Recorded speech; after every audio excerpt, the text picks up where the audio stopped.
જેમ કે શરીર અને મનનો પેલો તફાવત જોવા ગયા તો આપને એવી ખબર પડી કે શરીર રહ્યું એ ભૌતિક છે, તો મન શું છે એને ચેક કરવા ધીમે ધીમે ખબર પડી કે શરીરમાં શું આવ્યું તો કે સીમિત છે, કાંઈ બી વસ્તુ ભૂખ લાગે છે કે ખાઈ તો એમાં સીમિત વસ્તુની જરૂર પડે. જ્યારે મનને ચેક કરવા ગયા ત્યારે એની જે આવશ્યકતા રહી એ આવશ્યકતા કેવી છે પોતાની અંદર જોયું તો ખબર પડી કે મનની આવશ્યકતા નિરંતર છે. પછી ધીમે ધીમે જોયું, બીજો એક મુદ્દો ચેક કર્યો કે બીજો તફાવતમાં આપણે ચેક કર્યું કે શું હતું તો કે સમયાનુસાર જરૂર પડે શરીરની. મનમાં કેવું છે નિરંતર જરૂર પડે. ચેક કરવા ગયા તો મનમાં શું શું નિરંતર જરૂર પડે છે? ભાવ કેવા છે? વિશ્વાસ, સન્માન, પ્રેમ, સમજ, બીજા ઘણા શબ્દો જે હતા જેમ કે મન, આત્મા, રૂહ, આ બધાનું એક નામ આપણે જીવન એને આપ્યું.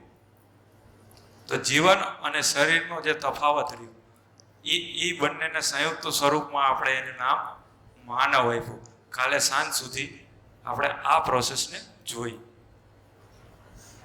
આજે સવારે તમે આવ્યો ત્યારે એનો સૌથી પહેલો તફાવત જોયો પાછો કે ભાઈ શરીરને શેની જરૂરિયાત છે? સામાનની.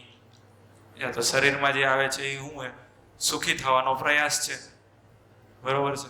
પછી એના પછી ચેક કર્યું કે જે કંઈ પણ સુવિધા અને સુખ જે રહ્યું એ અત્યાર સુધી એવું માનતા હતા કે સુવિધાથી સુખ મળે છે. પછી ધીમે ધીમે વધારે ચેક કર્યું તો ખબર પડી કે સુવિધાથી સુખ મળતું નથી, કેમ કે બંનેની આવશ્યકતા અલગ અલગ છે. મનની આવશ્યકતા અલગ છે, શરીરની આવશ્યકતા અલગ છે. મન જે રહ્યું નિરંતર વસ્તુને ચાહે છે, શરીર જે રહ્યું નિરંતર વસ્તુને ચાહતું નથી. પછી આપણે જે સુવિધાથી સુખ નહીં અને સુખથી સુવિધા નહીં આપણે એને સ્પષ્ટપણે જોયું આપણી અંદર, બરોબર છે. એના પછી આપણે ધીમે ધીમે આવશ્યકતા ઉપર ગયા. તો આવશ્યકતા ઉપર ગયા તો એમાં આપને ખબર પડી અર્થશાસ્ત્ર શું છે ચેક કરવા. અત્યાર સુધીનું જે અર્થશાસ્ત્ર છે એને જ્યારે ચેક કરવામાં આવ્યું તો આ લાભોન્માદી અર્થશાસ્ત્રને જ્યારે જોવામાં આવ્યું તો લાભ એટલે શું કે પૈસા કમાવા. જે કંઈ પણ વસ્તુના જે કેન્દ્રમાં રહ્યું ને એનું નામ છે લાભ. કેન્દ્રમાં મતલબ એનો મૂળ હેતુ શું? કાંઈ બી વસ્તુ કરવાનો જે મૂળ હેતુ રહ્યું શું છે? શિક્ષણ આપણે પ્રાપ્ત કરતા હોય તો એનો શું હેતુ છે? જોબ મેળવતા હોય તો એનો શું હેતુ છે? એ જેમ જેમ ખબર પડી એમ પોતાની અંદર સ્પષ્ટતા બની કે જે મેન હેતુ છે એ માત્ર ને માત્ર લાભ કમાવાનો હેતુ છે. અર્થશાસ્ત્રને જે રચવામાં આવ્યું તો એ લાભોન્માદી અર્થશાસ્ત્ર. લાભોન્માદી અર્થશાસ્ત્રની જ્યારે ડેફિનેશન કરવામાં આવે ત્યારે શું આવે તો કે આવશ્યકતા અસીમ અને સાધન સીમિત. આપણી જે પરંપરામાં જે શીખવામાં આવ્યું યા તો જે બુક્સમાં પડવામાં આવ્યું, આજુબાજુમાં લોકોના વાતો અને વિચારથી જે સમજમાં આવ્યું ત્યારે આપને એટલું સ્પષ્ટ થયું કે લાભ કમાવાની જે પ્રવૃત્તિ રહી એ મૂળમાં છે અર્થશાસ્ત્રમાં. જે લાભ કમાવાની જે પ્રવૃત્તિ હતી એના લીધે શું થયું? પોતાની અંદર અસુરક્ષા થઈ કે ભાઈ આ વસ્તુ મને મળશે કે નહીં મળે. એ જે મળશે કે ના મળે એ પોતાની અંદર જે વિચાર થવાની જે પ્રક્રિયા રહી એના લીધે અસુરક્ષા પેદા થઈ પોતાની અંદર જ્યારે અસુરક્ષા પેદા થઈ ત્યારે આપણે શું ચેક કર્યું? એ જે ડર લાગ્યો એનાથી આપણે શું કર્યું? સંગ્રહ કર્યો કાંઈ બી વસ્તુ, જેમ કે રૂપ છે, રૂપનો જ્યારે સંગ્રહ કરવાનું થયું તો સારું કેમ દેખાય એના માટેનો આપણે સંગ્રહ કર્યો, મેકઅપ આવ્યું, બીજું એવી રીતે પૈસા નહીં મળે તો જિંદગી નહીં હાલે. પૈસા માટે અસુરક્ષા પેદા થઈ તો એના માટે ડર લાગ્યો કે આ વસ્તુ મળશે કે મને નહીં મળે. હવે મળશે કે નહીં મળે ત્યારે આપણે ચેક કરવા ગયા ત્યારે શું થયું, સંગ્રહ કરવાનું ચાલુ કર્યું કે ભાઈ બીજો લઈ જઈશ ને હું રહી જઈશ તો પોતાની અંદર અસુરક્ષા ઉત્પન્ન થઈ. એ જે અસુરક્ષા ઉત્પન્ન થઈ એના લીધે મેં શું કર્યું, સંગ્રહ કરવાનું ચાલુ કર્યું. સંગ્રહ મેં કર્યો તો બીજો એમને કરવા દેશે? આ ધરતી અને હું એકલો આખો સંગ્રહ કરી લઉં તો સામેવાળા વિરોધ કરવાના જ છે. તમને બધાને જે ખાવા મળતું હોય એ હું લઈ લઉં, તમારી જે જમીન રહી એ હું લઈ લઉં, તો તમે પ્રેમથી તો નહીં આપો ના જા લઈ જા. તમે સામે વિરોધ તો કરવાના જ છો. તો તમે જે વિરોધ કરો છો એના લીધે શું થયું, જે કોઈ એક વ્યક્તિ સાથે બે વ્યક્તિ સાથે વિરોધ વધ્યા, ઝઘડા વધ્યા અને એનું અંતિમ પરિણામ યુદ્ધ આવ્યું. જેમ કે આ મારો દેશ છે, આ તમારો દેશ છે, એને ચેક કર્યું તો આપણે શું ખબર પડી, યુદ્ધના રૂપમાં પરિણિત થયું. એનું મૂળ કારણ શું? ડર. એનું બીજું મૂળ કારણ શું? સંગ્રહ. આપણી જે પ્રવૃત્તિ રહી એ પ્રવૃત્તિના લીધે આપણે આવું બધું કર્યું. આવું કરવાથી શું થયું, એનું પરિણામ ધીરે ધીરે અવ્યવસ્થા વધતી ગઈ. અવ્યવસ્થા વધતી ગઈ, આવશ્યકતા અસીમ છે, સાધન સીમિત છે. તમને બધાને એમ કીધું હોય કે પાવાગઢ જવું યા તો જુનાગઢ જવું છે, પછી જુનાગઢનું એક્ઝામ્પલ આપ્યું કે અહીંયા જવાનું છે, પદપાળાની યાત્રા છે, પદપાળાની યાત્રામાં તમે જાઓ છો એટલે એકબીજાને તમે સહાય કરશો, હેલ્પ કરશો. પણ જો માતાજી દર્શન કરીને એમ કે જે પેલા 10 આવે કે 100 આવશે એને દર્શન આપીશ, પછી તમારી સેવા ભાવના જોવામાં આવશે. એકબીજાના ટાંગા ખેંચવામાંથી નવરા થઈ તો સેવા કરી. કેમ કે અહીંયા ડર લાગવાની કોશિશ થઈ. ચાલો, જ્યારે આપણે સુરક્ષા મહેસૂસ નથી કરતા ને ત્યારે ડરના લીધે આવેશ વધે.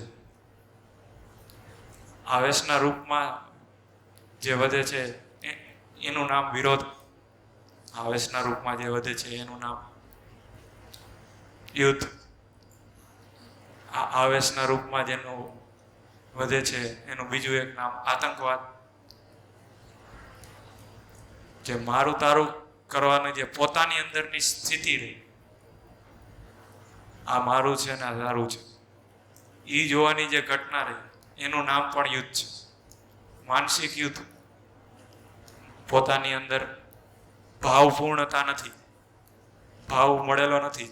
જે અભાવ રહ્યો એ અભાવની અંદર જે મળે છે એનું નામ યુદ્ધ. પછી ધીમે ધીમે આગળ ગયા એનાથી તો શું સમજમાં આવ્યું કે આ યોગ્ય નથી. આવી રીતે જો આપણે કરશું તો શું થાય, હું દુઃખી રહીશ અને બીજા દુઃખી રહીશ. તો હું દુઃખી ન રહો અને બીજા દુઃખી ન રહે એના માટેનો શું કાર્યક્રમ કરવો પડે, તો કે સમજણમાં અભાવ છે તો સમજણને કેળવવો પડે.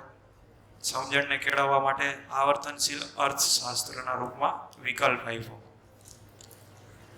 એ વિકલ્પ 2 રૂપે પ્રસ્તુત થયો, ભાવનાત્મક આવશ્યકતા માટે અને શરીરની આવશ્યકતા માટે. ભાવની જે અભાવ છે એના માટેની જે સ્થિતિ રહ્યું, એના માટેની જે પૂર્તિનો કાર્યક્રમ રહ્યો, એક તો એ બન્યું. બીજું રહ્યું શરીર. શરીર માટેનો જે આવશ્યકતા એને પૂરી કરવા માટેનો એક પ્રોસેસ છે. એ બંનેને સમન્વયમાં આખી માનવની આવશ્યકતા નિર્ધારિત થઈ. અત્યાર સુધી આપણે બંનેને સેમ માનીને બેઠા હતા. એટલે અસીમ આવશ્યકતા માટે સાધન જેટલા હતા એ પર્યાપ્ત નહોતા. જેમ જેમ સમજમાં આવ્યું કે નિરંતર યા તો જીવન યા તો મન એ નિરંતર છે, એના માટેની આવશ્યકતા અલગ છે. શરીર માટેની આવશ્યકતા, શરીર દ્વારા મનની આવશ્યકતા પૂરી નથી થવાની, મન દ્વારા શરીરની આવશ્યકતા પૂરી નથી થવાની. જ્યારે મન દ્વારા શરીરની આવશ્યકતા પૂરી નથી થતી ત્યારે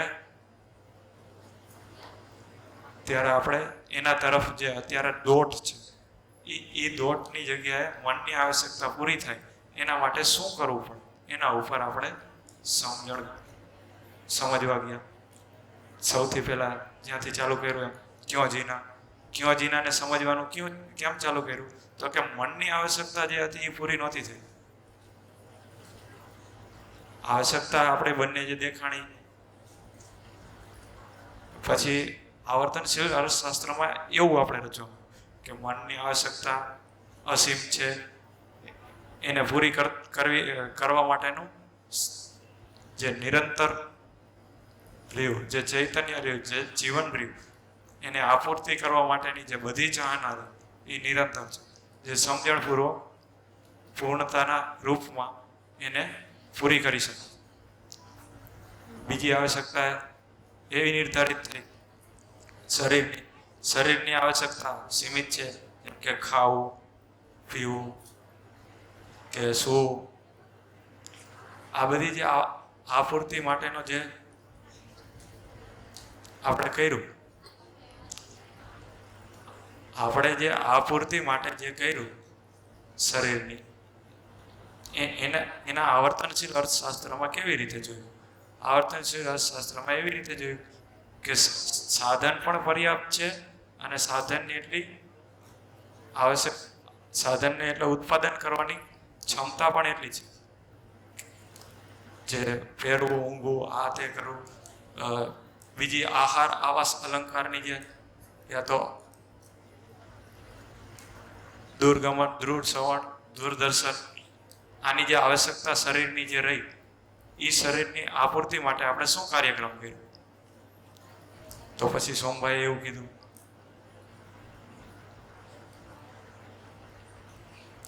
કે સાધન સીમિત છે, એ સાધન સીમિતની આપૂર્તિ માટેના જેટલા સાધન ધરતી ઉપર છે એ પર્યાપ્ત છે. આખા ધરતીને ચેક કરવા ગયા ધીમે ધીમે તો એવી ખબર પડી કે જેટલી આવશ્યકતા છે શરીરને એના કરતાં અધિક નેચરમાં ઉપલબ્ધ છે. અધિક નેચરમાં ઉપલબ્ધ છે એટલા માટે એવું ખબર પડ્યું કે આરામથી બધી જ શરીરની જરૂરિયાત પૂરી થઈ શકે છે. અત્યારે નથી થતું એનું રીઝન એવું સમજમાં આવ્યું કે બધાની અંદર અવ્યવસ્થા, અણસમજણ છે. અણસમજણના લીધે, વ્યવસ્થા સમજમાં ના આવવાના લીધે બધાએ સંગ્રહ કરવાની પ્રવૃત્તિ કરી, જેના લીધે શરીરની આવશ્યકતા પૂરી નથી થતી. એટલા માટે સંઘર્ષ દેખાય છે. બરાબર છે. એના પછી ચાલુ કર્યું આગળ ધીમે ધીમે આવશ્યકતા પૂરી થઈ પછી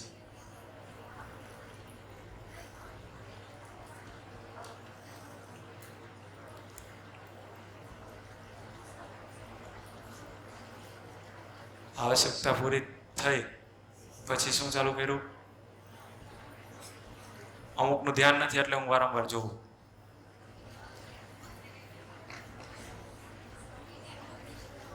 આજુબાજુમાં કાનમાં જરૂર હોય મારા કરતાં ઇમ્પોર્ટન્ટ, કેમ કે બધું સમજાઈ ગયું હોય એટલા.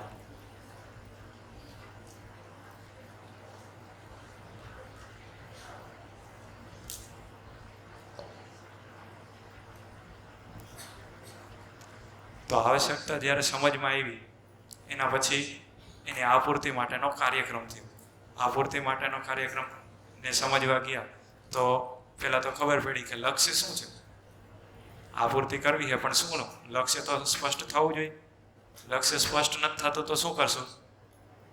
લક્ષ્યને સમજવું પડે. તો લક્ષ્યને સમજવા માટે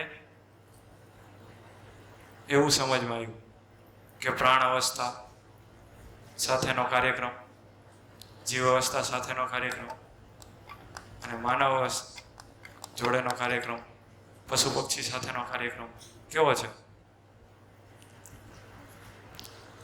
આપણે અત્યારે નોર્મલી લાઈફમાં જે જીવી એ કાર્યક્રમ તો એ જ કરી પણ શું મિસિંગ છે?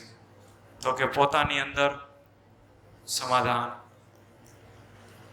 પછી પરિવારમાં શું મિસિંગ છે? પહેલા દિવસે જે ચાલ્યું, સ્વયં કે પ્રતિ વિશ્વાસ, શિકાયત મુક્ત, અભાવ મુક્ત પરિવાર. જે પોતાની અંદર જે સંગ્રહ કરવાની હમણાં પ્રવૃત્તિ હતી, આવર્તનશીલ અર્થશાસ્ત્ર સમજ્યા પછી એને એવું થયું કે ના, આ સંગ્રહ કરવાની પ્રવૃત્તિ નથી.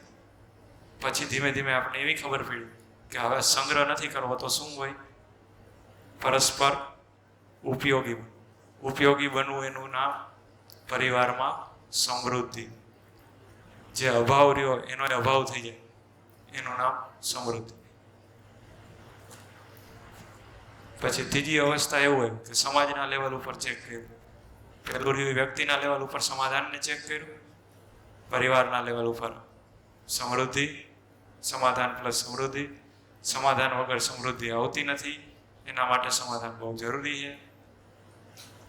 સાથે સાથે એક વાત એ બી આવી, અભાવ છે પીડિત ના હોના, પોતાની પાત્રતા છે. જે વસ્તુથી જે વસ્તુનો અભાવ છે, આપણે એને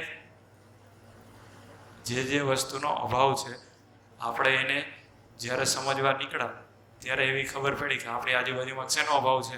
બે વસ્તુ. એક તો ભૌતિક વસ્તુનો અને બીજી માનસિકતા. માનસિકતામાં ભાવપૂર્ણ નથી. તો ભાવપૂર્ણ થવા માટે શું કરવું પડે? ભાવપૂર્ણ થવા માટે એનો રસ્તો મળ્યો સમાધાન. અને જે બીજી વસ્તુ હતી માનસિકતા, નહીં, માનસિકતા માટે ભાવપૂર્ણ, અને બીજી વસ્તુ હતી શરીર. તો શરીરને આપૂર્તિ માટે શું કર્યું? પ્રકૃતિ ઉપર આપણે કામ કર્યું. પ્રકૃતિ ઉપર જે કામ કર્યું એ પરિવારમાં પ્રમાણિત કર્યું કે ભાઈ હું સ્વાવલંબનપૂર્વક જીવી શકું કે નહીં. પોતાની અંદર ચેક કર્યું એટલે સમૃદ્ધિનો ભાવ છે કે નહીં એ ખબર પડી. હવે બધાય સમૃદ્ધ બની, એક પરિવાર સમૃદ્ધ બન્યો, બીજો પરિવાર સમૃદ્ધ બન્યો, તો એને લેવાની પ્રવૃત્તિ ઓછી થઈ જાય. જે લેવાની પ્રવૃત્તિ ઓછી થઈ જાય તો પછી આગળ આપણે શું કરીએ? આપવાની પ્રવૃત્તિ ચાલુ થાય. આપવાની પ્રવૃત્તિ ચાલુ થાય એને આપણે નોર્મલી શું કીધું? મારી પાસે હોય હું આપું, તમારી પાસે હોય તમે આપો. એનાથી શું થયું?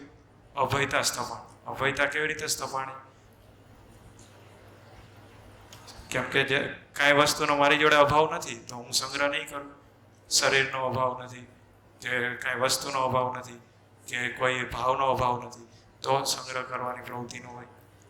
સંગ્રહ કરવાની પ્રવૃત્તિ નથી તો આપણે શું કર્યું? આખો સમાજ કેવો બને? અભય. બધાય કેમ કે ભાવપૂર્ણ થઈ ગયા, બધાય સમૃદ્ધિને પ્રમાણિત કરી. ભૌતિક અને ભાવાત્મક બંને આવશ્યકતાને પૂરી કરી તો પોતાનામાં સમૃદ્ધિ પ્રમાણિત કરી. સમૃદ્ધિના લીધે અભયતા આખા વિશ્વ સુધી પહોંચી. તો એ વિશ્વ સુધી પહોંચાડવા માટે જે કાર્યક્રમ થયો એનાથી બધાય સિક્યોર મહેસૂસ કરે, સુરક્ષિત મહેસૂસ કરે. એનાથી એક ભય વગરનો, એટલે કે અભયની માનસિકતા તૈયાર થઈ, જેમાં કોઈ ડર નથી હવે કે ના મને આ વસ્તુ નહીં મળે તો આ વસ્તુ નહીં મળે તો, ચાહે માનસિક હોય તો ભલે ને શારીરિક હોય તો ભલે, બંને વસ્તુનો ભયથી મુક્ત થઈ ગઈ.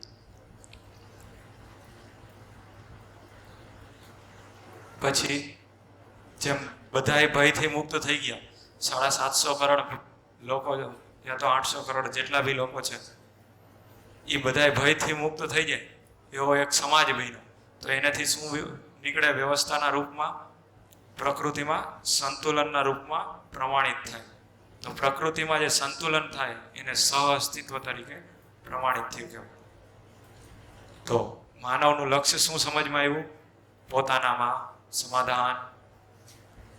ધીમે ધીમે સમજમાં આવ્યું પરિવારમાં સમાધાન પ્લસ સમૃદ્ધિ, સમાજમાં સમાધાન, સમૃદ્ધિ, અભય, પ્રકૃતિમાં સમાધાન, સમૃદ્ધિ, પ્રકૃતિ, સમાધાન, સમૃદ્ધિ, અભય પ્લસ પ્લસ સહઅસ્તિત્વ. બરોબર છે. તો એ સહઅસ્તિત્વ સમજમાં આવ્યું. આ આપણો એક માણસનો ગોલ છે કે બધાય માણસનો આ જ ગોલ છે? જે લોકો જીવે છે એ પોતાની અંદર જ્યારે ચેક કરે ત્યારે એવી સમજ બની કે 750 કરોડ લોકો કે બધાયનો આ જ રીતે જીવે. એમાં કોઈનો આધાર અલગ નથી કે મારું જીવવું અલગ ને બીજાનું જીવવું અલગ. એવું નથી. બધાયનો લક્ષ્યના રૂપમાં બધા એક સમાન છે. અત્યાર સુધી તો લક્ષ્ય આપણે બીજું કંઈક માનતા હતા કે ભાઈ બધાની જરૂરિયાત અલગ છે તો બધા અલગ અલગ કરવાનું. મારે ખાવાનો જુગાડ કરવા માટે જોબ કરવાની, બીજાને પરિવારનો જુગાડ કરવા માટે કરપ્શન કરવાનું, ત્રીજાને જુગાડ કરવા માટે એવી રીતે આપણે વિચારતા હતા. કેમ કે વિચારોની એક રૂપતા નથી. એટલા માટે લક્ષ્યની સ્પષ્ટતા ના હોવાના કારણે આપણે ભટકેલા હતા. શરૂઆતમાં સૌથી પહેલા દિવસે ચાલુ કર્યું તો કે એડ્રેસ ગલત. તો એ એડ્રેસ આપને આજે મળ્યું. શું છે? લક્ષ્યના રૂપમાં સમાધાન, સમૃદ્ધિ, અભય અને સહર અસ્તિત્વ. એના પછી સહઅસ્તિત્વ ને ઓર થોડુંક ખોલી આપું. એમ બોલો, કોઈ ક્વેશ્ચન? કઈ વાંધો. પછી આવી રીતે જે સમાજ મુક્ત થયા તો એના માટે શું કર્યું? સમાજ હવે આના માટેનો કંઈક કાર્યક્રમ તો હોય ને કે ભાઈ તમે બતાવી તો દીધું કે આ અમારું લક્ષ્ય છે, તો આની આ પૂર્તિ કરવા માટે શું? આને મારે પૂરું કરવું હોય તો કેવી રીતે કરી શકાય? તો ખબર પડી કે ભાઈ માનસિકતામાં અભાવ છે. એ માનસિકતાને સમજવા માટે આપણે માનવને સમજવા ગયા. જે ઓલું આપણે ડમરું બનાવ્યું હતું, પદાર્થ અવસ્થા, પ્રાણ અવસ્થા, જીવ અવસ્થા અને જ્ઞાન અવસ્થા, એમાં આપણે ખબર પડી કે જે જ્ઞાન અવસ્થા રહી ને, જ્ઞાન અવસ્થા જે રહી એ પોતાનામાં પૂર્ણ નથી, યા તો નિશ્ચિત આચરણ એનું નથી. એવું જ્યારે સમજમાં આવ્યું તો આપણે અહીંયાથી ચાલુ કર્યું હતું કે ભાઈ આનું નિશ્ચિત આચરણ કેવી રીતે થઈ શકે? તો કે સમજપૂર્વક નિશ્ચિત આચરણ થઈ શકે. હવે સમજપૂર્વક જ્યારે નિશ્ચિત આચરણ થાય તો એના માટે શું કરવું પડે? સમજવા ગયા તો પહેલા પ્રકૃતિને સમજ્યા, પછી માનવને સમજ્યા. તો માનવને સમજવાની પ્રક્રિયા આપણે કરતા હતા, એમાં આ બધી વસ્તુ ખબર પડી, શરીર અને આ જીવન બધી.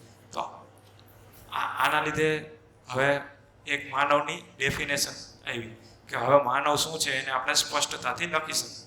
અત્યાર સુધી આપણે નોર્મલી શું માનતા હતા? હાડમાસનું પિંજરું હોય.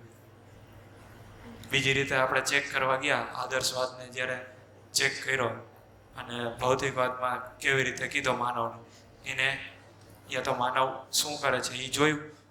આદર્શવાદમાં શું જોયું કે ભક્તિ, વિરક્તિ, જે કોઈ પણ મોડલ રહ્યું એ કઈ રીતે ચલાવે છે? તો કે આદર્શવાદ પહેલાં તો શું કહેવાય એ થોડુંક સમજાય દઉં. પછી આદર્શવાદ એટલે શું? જે આઈડિયાલિઝમ ઉપર ચાલે છે, જે ઉપદેશ દે છે પણ જિંદગીમાં જીવવામાં આવતું નથી, એનું નામ આદર્શવાદ. જે ઉપદેશ તો આપે છે પણ પોતાના જિંદગીમાં જીવવામાં નથી આવતું, એનું નામ આદર્શવાદ. હવે ભૌતિકવાદ એટલે શું? ભૌતિકવાદની જે મેન લાઈન એ સુવિધા અને સંગ્રહ. સુવિધા અને સંગ્રહને જ્યારે ચેક કર્યો ત્યારે એને મૂળમાં શું હતું? પોતપોતાને જેમ કરવું છે એવી રીતે જોવાની જે પ્રક્રિયા રહી એનું નામ ભૌતિકવાદ. બીજી રીતે તો હું જેમ કહું એમ થાય, માય લાઈફ, માય રૂલ્સ, આ બધું જે રહ્યું એ ભૌતિકતામાં ભૌતિકવાદ. આદર્શવાદ અને ભૌતિકવાદનો આપણે તફાવત જોયો. તફાવતમાં ધીમે ધીમે ખબર પડી કે આદર્શવાદ રહ્યું ભક્તિ વિરક્તિના રૂપમાં એ રહ્યું ન્યૂનતમમાં જીવવાની વાત કરે છે, તપના આધારે, જે બધાને સર્વ સ્વીકૃત થાય એવી કોઈ વ્યવસ્થા નથી. બધાય જો આદર્શવાદના રૂપમાં ચેક કરવા દે, બધાય પોતપોતાના ખંભે થેલો નાખી નીકળી ગયા, હાલો હવે તમારે હિમાલયમાં વહી જ જવું, તો કંઈ નીકળવાનું નથી, એનાથી કોઈ વ્યવસ્થા નીકળી નહીં. જે હરેકને સ્વીકાર હોય એવી કોઈ વ્યવસ્થા નીકળી નહીં. એવી રીતે બીજા વિકલ્પને ચેક કર્યો. બીજો વિકલ્પ એનો શું હતો? તો કે ભૌતિકવાદ. ભૌતિકવાદમાં શું હોય? તો કે સુવિધા સંગ્રહ ભેગું કરવું. સુવિધા સંગ્રહ ભેગું કરવું અને ભોગ ભોગવવા. જેમ જેમ ભોગ ભોગવવાની પ્રવૃત્તિ ચાલુ કરી એમ ખબર પડી કે મારા એટલા ભોગ ભોગવવા, બોલાને એટલા કરવા. ધીમે ધીમે એક છતની નીચે તો રહેવું હોય આપણે બધાને, પણ જે ભોગ ભોગવવાની જે પ્રવૃત્તિ રહી એમાં માન્યતા એક સમાન ન થઈ, વિચાર એક સમાન ના થયા. એના લીધે શું થયું? સંઘર્ષ. એના લીધે શું થયું? ઝઘડા. તો ભૌતિકવાદના લીધે શું થયું? ઝઘડા. બીજી વસ્તુ, એનેથીની વ્યવસ્થા કેવી રીતે ન સ્થપાય એવું આપણે સમજ્યા. મુદ્દો તો વ્યવસ્થા સમજવાનો આપણે ચાલુ કર્યો હતો કે વ્યવસ્થા શું છે.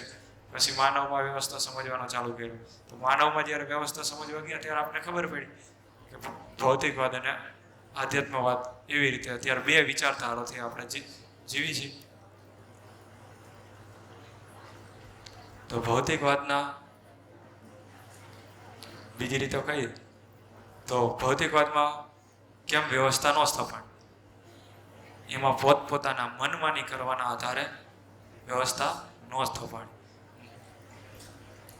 વ્યવસ્થાનું એક સ્વરૂપ, કેમ કે હરેક લોકોને પોતપોતાની મનમાની કરવી. મનમાની આપણે જે કરી એ બીજાને સ્વીકાર હોતી નથી. હું જે મનમાની કરું એ બીજાને સ્વીકાર હોતી નથી. તો એક વ્યવસ્થાને સ્થાપવા માટે એ જરૂરી શું છે એવું ભૌતિકવાદમાં ન મળ્યું. આ બંનેના તફાવતનો કોઈ વિકલ્પ પ્રસ્તુત કરવા માટે સહઅસ્તિત્વવાદને રિપ્રેઝન્ટ કર્યું. આદર્શવાદ પોતાની રીતે વ્યવસ્થાને ન સ્થાપી શક્યું અને ભૌતિકવાદ પોતાની રીતે વ્યવસ્થાને ન સ્થાપી શકે. તો વ્યવસ્થાને સ્થાપન કરવું હોય, વ્યવસ્થાને સમજવું હોય તો એના માટે આપણે માનવને સમજવો પડે, નિયમોને સમજવો પડે. નિયમોને ન સમજી તો વ્યવસ્થા બને નહીં. પોતપોતાની મનમાનીથી વ્યવસ્થા બને નહીં. તો માનવને સમજવા માટે માનવ શું છે એ ખોલ્યું. મનાકાર કો સાકાર કરને વાલા, મન સ્વસ્થતા કા આશાવાદી તથા પ્રમાણિત કરને વાલા. તો મનાકાર, તો મનાકાર એટલે શું? મનમાં જે આવે એવું કરવું, એનું નામ મનાકાર. મનમાં કેવું આવે છે? કોક દી કેમ થાય કે લાઈને આજ તો ડાયનોસર જોવું, લાઈને મને એમ થયું હવામાં ઉડવું છે. તો હવામાં ઉડવાનું જે સપનું સાકાર કર્યું તો એને આકાર દેવાની આપણે જે પ્રવૃત્તિ કરી એનું નામ મનાકાર. માણસનું એકનું એવું શરીર છે કે જે મનનો આકાર છે ને એના અનુરૂપ એ વ્યક્ત થઈ શકે. મનમાં કોઈ આકૃતિ આવી, જેમ કે કોક દી કેવો આપને વિચાર આવે કે પશુને એવું નહીં થતું હોય કે લાઈવ હું સ્પીકર બનાવી લઉં. કદાચ વિચાર આવે તો બી એનું શરીર એવું સક્ષમ નથી કે એ પ્રમાણિત કરી શકે. પછી આપણે ધીમે ધીમે આ જોયું, ન્યાય, ધર્મ અને સત્ય. નહીં, મનસ્વસ્થતા, સોરી, મનસ્વસ્થતા જોવામાં ચાલુ કર્યું. તો મનસ્વસ્થતા શું હતી? સુખ રહ્યું એ મનસ્વસ્થતા. જે સુખી થવાની જે આશા રહી એનું નામ મનસ્વસ્થતા. મનસ્વસ્થતાના આશાવાદી. આશાવાદી એટલે ખાલી આશા જ છે કે એને પ્રમાણિત કરવાનું છે. આશા રૂપમાં તો અત્યારે બધા આપણે ચાહી છીએ સુખ મળી ગયું, પણ સુખ મળ્યું નથી, એની તૃપ્તિ થઈ નથી. એની તૃપ્તિ થવા માટે એને પ્રમાણિત કરવું પડે. તો જે પ્રમાણિત કરવાની જે ઘટના રહી એનાથી આખી માનવની ડેફિનેશન પૈથી, વ્યાખ્યા પૈથી. પ્રમાણિત કરવા માટે શું કરવું પડે? તો કે ન્યાયને સમજવો પડે. કેમ ન્યાયને સમજવો પડે? પ્રમાણિત કરવા માટે ન્યાયને કેમ સમજવો પડે? તો કે ઉભય તૃપ્તિ માટે. ઉભય તૃપ્તિ એટલે અત્યારે જે આપણે વ્યવસ્થા સમજ્યા કે પદાર્થ અવસ્થા, પ્રાણ અવસ્થા, જીવ અવસ્થા અને જ્ઞાન અવસ્થા. તો એ જ્ઞાન અવસ્થા જ્યારે એ ત્રણેયને પૂરક નથી, તો પૂરક થવા માટે શું કરવું પડે? સમજવું પડે. એ પૂરક થવા માટે સમજ્યા, સમજમાં ધીમે ધીમે આવ્યું તો આપને એવી ખબર પડી કે કેવી રીતે એક માનવની ચાહત છે, કેવી રીતે બીજા માનવની ચાહત. બંને માનવની ચાહત ખબર આવી પછી એ એકબીજાને એવી રીતે જીવવા માંડ્યા. જીવવા માંડે એટલે એકબીજા સાથે સંઘર્ષપૂર્વક જીવશે કે પ્રેમપૂર્વક જીવશે? પ્રેમપૂર્વક જીવવાની જ્યારે ચાલુ થઈ ત્યારે એ ઉત્સવ હશે કે પછી દુઃખ હશે? ઉત્સવ. તો ઉત્સવ જે રહ્યા એને જ્યારે ચેક કરવામાં આવ્યું તો એ ન્યાયના રૂપમાં પ્રમાણિત થયું. ન્યાયને બીજી રીતે આપણે અહીંયા જે કીધું એ માનવ સાથેનો જે સંબંધ રહ્યો એમાં જે ઉભય તૃપ્તિ થઈ એનું નામ ન્યાય છે. એક માણસને બીજા માણસ સાથે અત્યારે કેવું થાય, આ આમ કરતો હતો ને આમ કરતો, ઓલા મને આમ સમજાયું, પછી થોડાક દિવસ ખબર પડી કે ના એ જે કહેતો હતો એ ખોટું કહેતો હતો. પછી ધીમે ધીમે એવી ખબર પડી, સમજમાં આવ્યું કે ના હું મારામાં સ્થિર નથી. તો એ સ્થિર થવાની જે ઘટના રહી, એકબીજાને જે ઉભય તૃપ્તિ વચ્ચેનો સંબંધ રહ્યો, ઉભય તૃપ્તિનો મતલબ બંને પક્ષમાં સુખ મળવું. કોઈ સમજીને સુખ મેળવે છે તો કોઈ સમજાવીને સુખ મેળવે છે. એ જે ઘટના થઈ એનું નામ ઉભય તૃપ્તિ, એનું નામ ન્યાય. હવે જે ન્યાયનું રહ્યું એ એક વ્યક્તિ અને બે વ્યક્તિ વચ્ચે, એ જ્યારે વ્યવસ્થામાં જ્યારે પ્રમાણિત કરવામાં આવ્યું, સમાજમાં જ્યારે પ્રમાણિત કરવામાં આવ્યું ત્યારે એનું નામ ધર્મ આવ્યું. એ ધર્મ રૂપે આખા લાઈફમાં જે લોકો જીવવા માંડ્યા એને તો પ્રકૃતિમાં સંતુલન સ્થપાશે. પ્રકૃતિમાં જે સંતુલન સ્થપાશે એના આધારે શું થશે? સહઅસ્તિત્વ પ્રમાણિત થશે. પ્રકૃતિમાં સંતુલન જે થવાની પ્રક્રિયાનું નામ સહઅસ્તિત્વ. સોમભાઈ આવી ગયા છે તો એમને. हाँ जी, सभी को नमस्कार।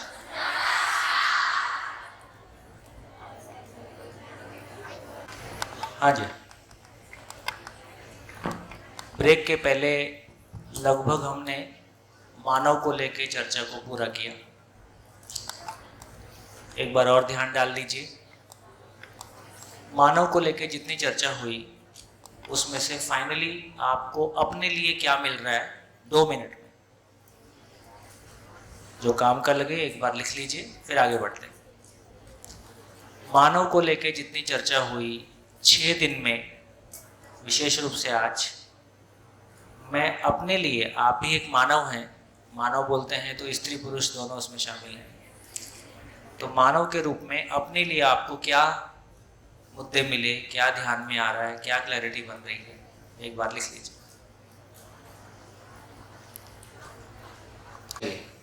तो बताइए, मानव की परिभाषा को लेके पहले हम क्या सोचते रहे और अभी क्या सामने आया है, किस बात पे हमारा ध्यान ठीक से गया।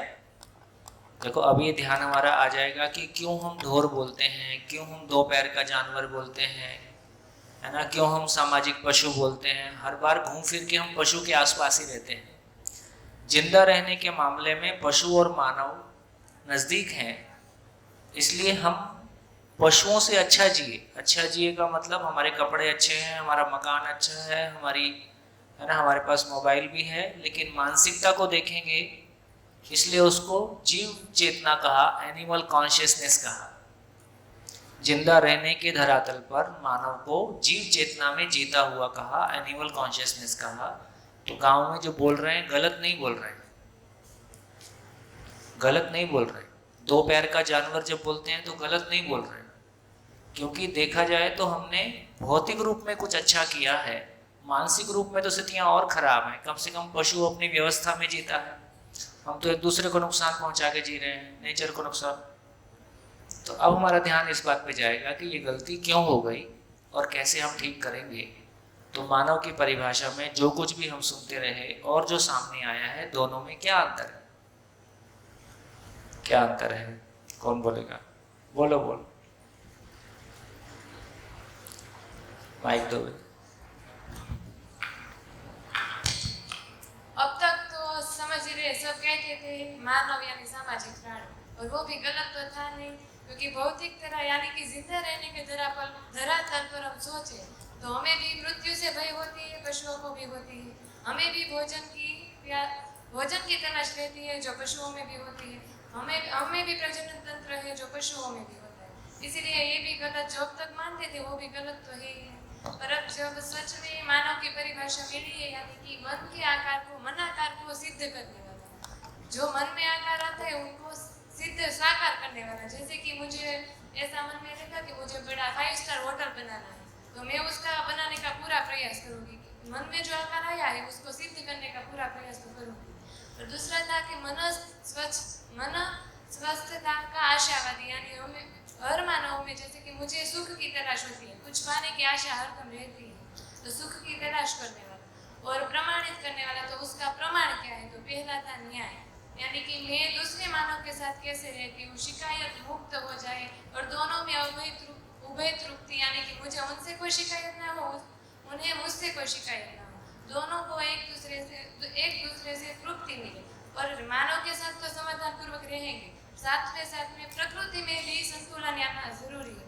इसीलिए न्याय की परिभाषा हम कह सकते हैं कि एक मानव का दूसरे मानव के साथ और साथ में प्रकृति में भी संतुलन पूर्वक, समाधान पूर्वक हम रह सके, कि भय मुक्त हो सके, वो न्याय, यानी कि पहला प्रमाण। दूसरा था धर्म, हम एक दूसरे के संबंध में शिकायत मुक्त हो गए तो समाज में भी हमें शिकायत मुक्त होना पड़ेगा, यानी कि समाज भी भय मुक्त होगा, अभाव मुक्त होगा। ये दूसरा प्रमाण है। और तीसरा है सत्य, यानी कि चारों अवस्थाएं जो है, पदार्थ, जीव, ज्ञान और प्राण, अभी तक तीनों अवस्था ज्ञान, जीव, प्राण और पदार्थ, उन्होंने तो संयोजन यानी सहयोग तो था ही, हम उनके पूरक थे, वो हमारे पूरक थे। पर सत्य यानी कि चारों अवस्थाएं है, वो चारों में संतुलन बना रहे, वो होता है सत्य। और अब मैं गर्व के साथ कह सकती हूँ कि हम सामाजिक प्राणी अगर कोई बोलते, पर हम ऐसे समाज में रहते हैं जो शिकायत मुक्त हो, एक दूसरे से समाधान पूर्वक जीता हो और दोनों में तृप्ति हो। तो देखिए, कोई भी पद्धति में हम जाते हैं, उसमें कोई पूजा पाठ, ध्यान साधना, दान पुण्य, बहुत सारे ऐसे कर्म और बहुत सारी ऐसी चीज़ें होती हैं जो ऐसा बताई जाती। इसमें भी जब हम अब समझ रहे हैं चीज़ों को, तो इसमें साधना क्या होगी, करना क्या है, सारी बात समझ के हमको करना क्या है, क्या समझना है और क्या करना है। तो मानव की परिभाषा शिफ्ट हो गई। सामाजिक पशु पहले बोल रहे थे, अब उसको बोल रहे हैं न्यायिक सामाजिक इकाई, जो न्याय की तलाश में विश्व भर के सारे आंदोलन, सारा यूएनओ का गठन, सारे आंदोलन, सारे समाजों के आंदोलन, घर के सारे आंदोलन इसी बात के हैं कि किसी एक ने दूसरे के साथ न्याय नहीं किया, उसको न्याय कैसे मिले, या मैं न्याय कैसे पाऊं। तो इस सारी कवायद में एक जो महत्वपूर्ण बात है वो हमको ये समझ में आ जाए कि आपस में उभय तृप्ति कैसे होगी, न्याय कैसे होगा, है ना, संबंध शिकायत मुक्त होके कैसे चलेंगे। अब ध्यान में आता है कितनी वस्तु ला देने से दूसरे के साथ हमारी कोई शिकायत नहीं रहेगी। शादी में कितना गहना लेके जाओगे कि ससुराल वाले हमेशा प्यार से रखेंगे। शादी में जाते ना, जेवर लड़की को गहने देते हैं, तो शादी में कितना जेवर लेके जाओगे, जेवर भी बोलते हैं ना, गहने जेवर बोलते, ये शब्द चलते। तो कितना जेवर लेके जाओगे कि ससुराल में हमेशा सम्मान मिलता रहेगा। कोई लेन देन है ना। कितना कपड़ा लेके जाओगे कि हमेशा मन खुश रहेगा कपड़े देख के। दूसरों को कितना कपड़ा दे दोगे कि हमेशा वो भी आपके साथ प्यार से रहेंगे। अब ध्यान में आ रहा है ना। तो अब ये समझ में आ रहा है कि जैसा हम जी रहे हैं जिंदा रहने के धरातल पर, एक दूसरे के लिए सर भी कटा दें तो एक आदमी तुम आपसे सुखी हो नहीं सकता जिंदगी भर। पुरुषों की तुलना में महिलाओं में संबंध की स्वीकृति ज्यादा होती है, इसलिए महिलाएं ज्यादा झेलती भी है। पुरुष की किसी से नहीं बनती तो संबंध तोड़ लेता है, दूरी बना लेता है, लेकिन महिला को अपने घर के संबंध भी चलाने होते हैं और ससुराल के भी चलाने होते हैं। और उसकी स्वीकृति है कि सब कुछ ठीक चल जाए, झंझट मत हो। तो इस प्रक्रिया में बहुत झेलना होता है।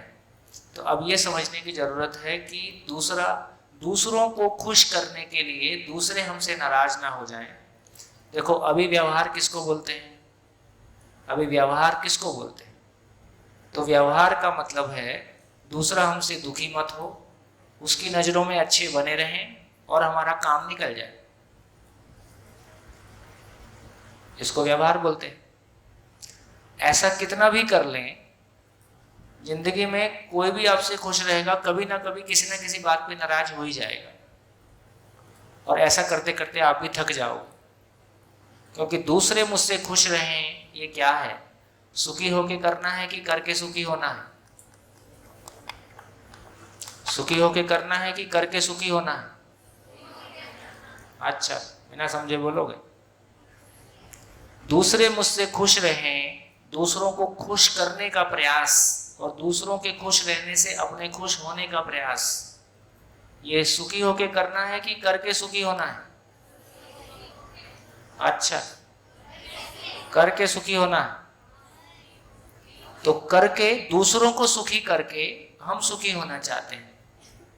दूसरे सुखी हो भी गए तो कितना सुख मिलेगा? दूसरे को अच्छा लग भी गया तो आपको कितना देर अच्छा लगेगा? थोड़ी देर, है ना? तो इसका मतलब है ये प्रयास सफल नहीं होगा। क्या करें? सुखी होके करना। सुखी होके करना मतलब,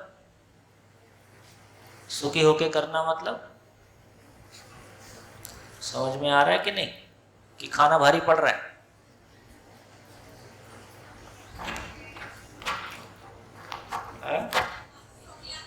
ढोकला था, हाँ, इसलिए।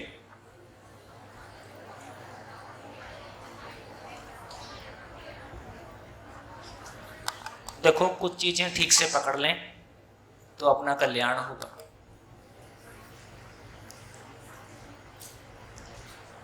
एक बात बोली,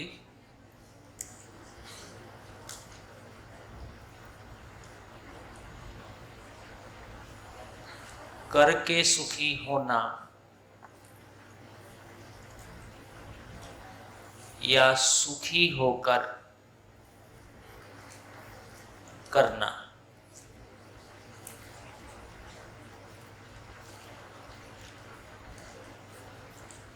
दोनों में से क्या ठीक है?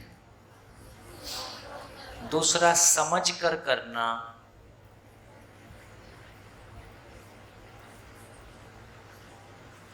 या करके समझना?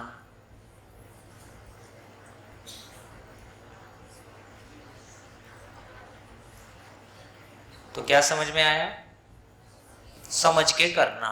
तो समझ के करना ही सुखी होके करना है। समझ के करना ही सुखी होके करना है। समझ के करना का मतलब, सुखी होकर करना का मतलब, सुखी होना का करना का मतलब है, सबसे पहला काम है कि मैं समझण बराबर मैं सुखी हो जाऊं। क्यों जीना है, कैसे जीना है, ये मैं पा जाऊं। मेरा भाव और विचार की स्थिरता आ जाए। देखो, बार बार दोहराता हूं, बार बार इसलिए दोहराता हूं कि आप में स्थिर हो जाए। इसका मतलब ये है, जो जिसके पास है वह उसको बांटेगा ही। तो पहला काम क्या है? मैं सुखी होऊंगा तब सुख बांटूंगा। मैं सुखी होऊंगा तब सही व्यवहार कर पाऊंगा। मैं समझ के साथ होऊंगा तब तय कर पाऊंगा क्या उचित है, क्या अनुचित है, क्या करने लायक है, क्या नहीं करने लायक है ना? गाड़ी मेरे लिए कि मैं गाड़ी के लिए, जॉब मेरे लिए कि मैं जॉब के लिए, शरीर मेरे लिए कि मैं शरीर के लिए, तब सब कुछ तय होगा। एक बार ये सब कुछ तय होगा तो मेरे को जीना आएगा। तो मैं समझण से सुखी हो जाऊं। अब मैं दूसरे के साथ व्यक्त होता हूं तो वो भी सुख की तलाश में है, वो भी सुखी होना चाहता है। आपके पास कोई चीज है, दूसरा होना चाहता है, तो आप उसके साथ आदान प्रदान कर सकते हो, तो वो भी सुखी हो सकता है। इसका नाम उभय तृप्ति है। ये बात ध्यान में आ गई? ये बात ध्यान में आ गई। तो बेसिकली जो ये कह रहे हैं कि इस पूरा आदमी की पूरी जिंदगी में सारी समझ का इतना ही मतलब है, सारे जीने का इतना ही मतलब है, सारे चाहने का भी इतना ही मतलब है कि मैं सुखी हो जाऊं और सबके साथ ठीक से जी पाऊं। और उसके लिए मूल में समझ में आ गया कि समाधान से सुखी होना और दूसरे के साथ भी समाधान पूर्वक जीना, इसका नाम न्याय है। तो इसका मतलब सबसे पहला न्याय दूसरे के साथ है कि सबसे पहला न्याय अपने साथ ही है?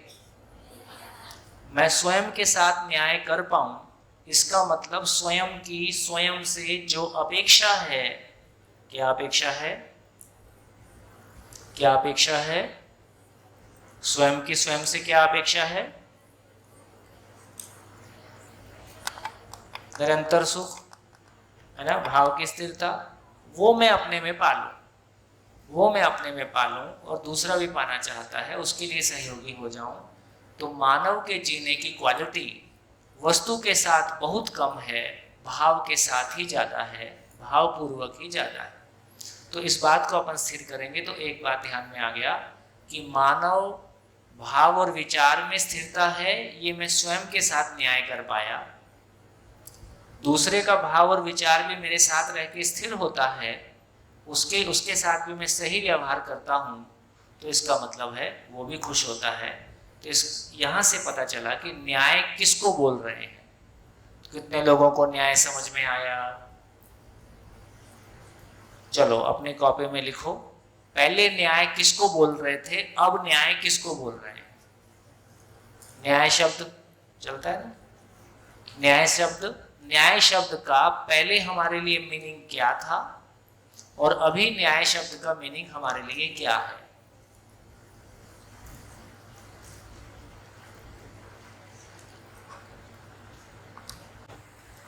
चलो कुछ नए लोग बोलो, कौन बोलेगा? बोलो।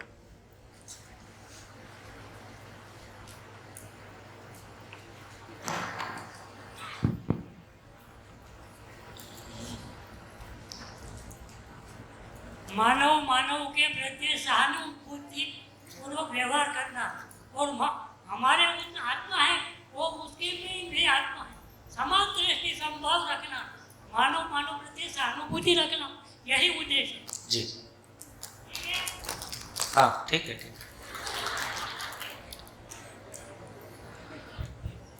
हाँ, मैं किसी व्यक्ति के साथ समझपूर्वक और सम्मानपूर्वक उसके साथ बिहेव करूं और उसको वो इससे खुशी मिले और उसकी खुशी देखकर मुझे तो पहले न्याय किसको बोलते थे वो बताओ। पहले तो जो अदालत में न्याय मिलता था, अदालत में न्याय मिलता था वो बताओ। अदालत में न्याय क्या होता है? दो पक्ष होते हैं, एक हाँ। सही है और गलत है। हाँ, जब सही होता है पर सबको पता नहीं होता, पर जब वो ऐसा मोमेंट आता है कि जब सबको पता चल जाता है कि नहीं यही सही है, तो उसको न्याय नहीं। देखो अदालत का न्याय कैसा होता है। बैठो। बचपन में कितने लोगों ने ये देखा कि जब आप बहुत छोटे थे और जमीन पे बहुत छोटा बच्चा 1 साल 1.5 साल 2 साल, और जब बच्चा जमीन पे गिर जाता है तो रोने लगता है, तो मम्मी क्या करती है?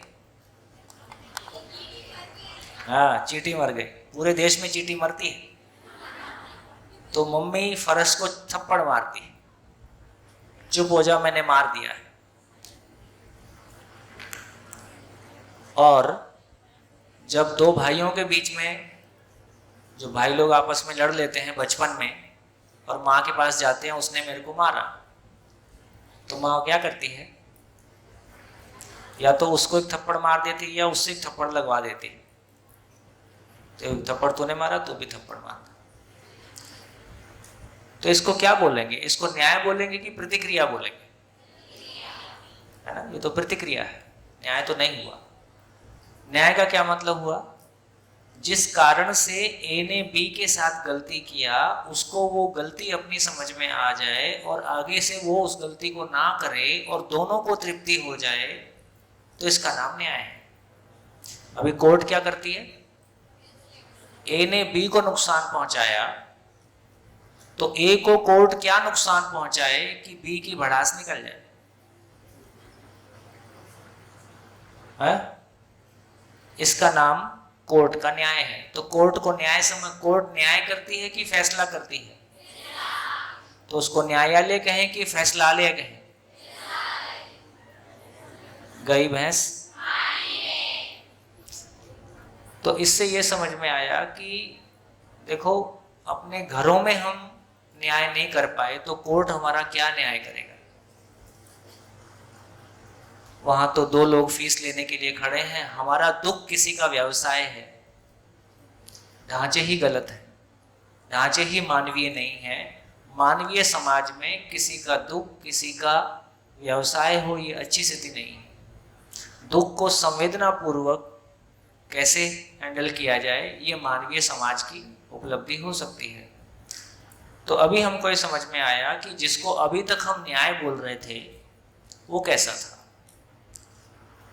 तो देखिए, जिंदा रहने के धरातल पर स्वयं को शरीर मानकर जब हम न्याय की बात करते हैं तो न्याय का एक मतलब है वस्तु का समान बंटवारा। किसी वस्तु का समान बंटवारा हो जाए तो इसका नाम न्याय है। ज्यादा न्याय वस्तु के साथ देखा जाता है और अन्याय मानव के साथ। एक ने दूसरे के साथ में गलत किया तो एक ने दूसरे के साथ में अन्याय किया, तो अन्याय का विरोध, अन्याय का विरोध या अन्याय को रोकना भी हम न्याय के रूप में पहचानते हैं। कोई एक जन दूसरे को तंग करता है ना। तीसरा जिसको हमने कहा कि हमने प्रतिक्रिया को न्याय कहा है। इन तीनों में वस्तु वाले में उभय तृप्ति हो सकती है, लेकिन वस्तु की उभय तृप्ति तो जिंदगी की उभय तृप्ति नहीं हो सकती। वस्तु के मामले में बंटवारा ठीक हो गया, लेकिन उससे हमारे आपस के संबंध ठीक रहेंगे हमेशा, ऐसा तो जरूरी नहीं है। तो इसका मतलब है कि जिंदा रहने के धरातल पर हमारा न्याय या तो वस्तु के साथ जुड़ा हुआ है। जब आदमी के साथ हम न्याय की बात करते हैं तो प्रतिक्रिया ज्यादा है, उसमें न्याय की, इसमें उभय तृप्ति नहीं है। जिसको कोर्ट ने सजा दिया वो भी रोता है और जिसके साथ अन्याय हुआ उसकी भड़ास निकलती है। वो कोई सही अर्थों में न्याय की तरफ दोनों चले गए, ऐसा कह पाना मुश्किल है। इसका मतलब है ये न्याय नहीं है ना।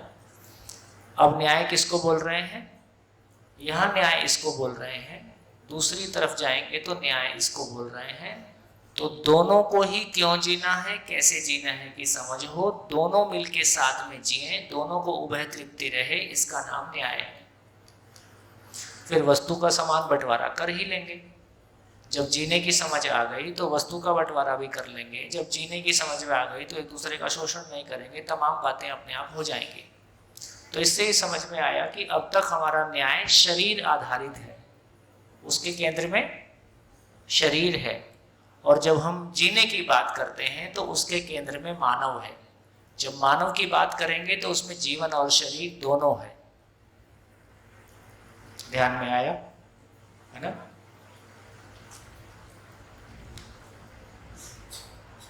आ गया? आश्वस्त हो जाऊं कि न्याय आप तक पहुंच गया है ना। देखेंगे, अभी पता चलेगा आगे। तो एक क्लैरिटी हमारी बनी कि मुझ में कोई समझ है तो मुझ में कोई समझ है और मैं उससे सुखी हूं का प्रमाण है कि मैं लोगों के साथ न्यायपूर्वक जीता हूं। तो ये हमारी क्लैरिटी बनी। अब मुझको लगता है कि यहीं पे हम दूसरी बात भी कर लें, एक दो और। जैसे व्यवहार की बात हमने की थी, तो व्यवहार की परिभाषा क्या है? व्यवहार, अभी तो शादी में जाते हैं, लिफाफा देके आते हैं, उसको व्यवहार बोलते हैं। देखा, व्यवहार।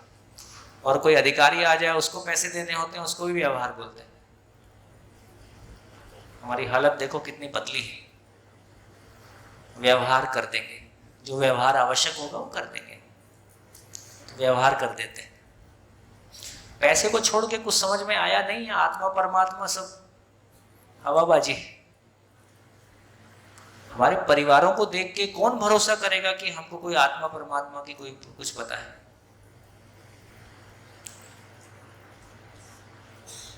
व्यवहार किसको बोलेंगे? बोलो, माइक लो।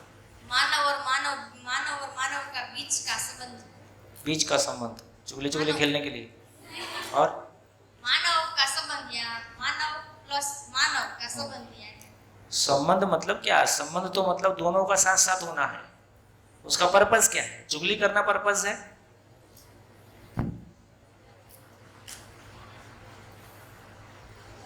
नहीं निकलेगा ऐसे।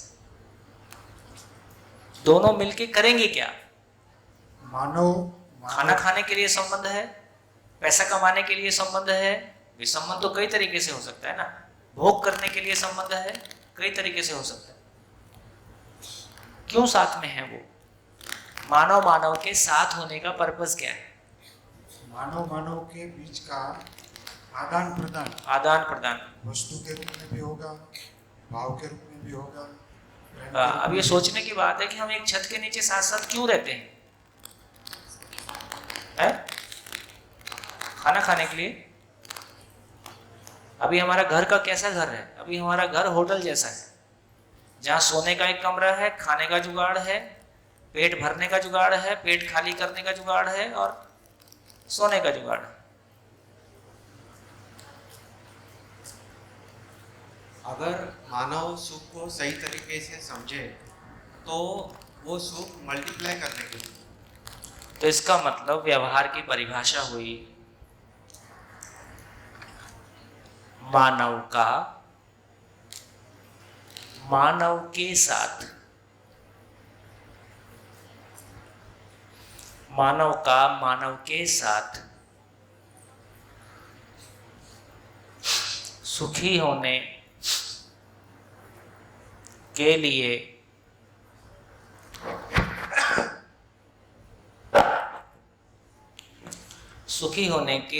किया गया श्रम। मानव का मानव के साथ सुखी होने के लिए, सुखी करने के लिए किया गया श्रम। और सुख क्या है? सुख क्या है? समाधान, समझण। तो मानव का मानव के साथ समाधानित होने के अर्थ में, समाधान पूर्वक जीने के अर्थ में किया गया श्रम का नाम व्यवहार है।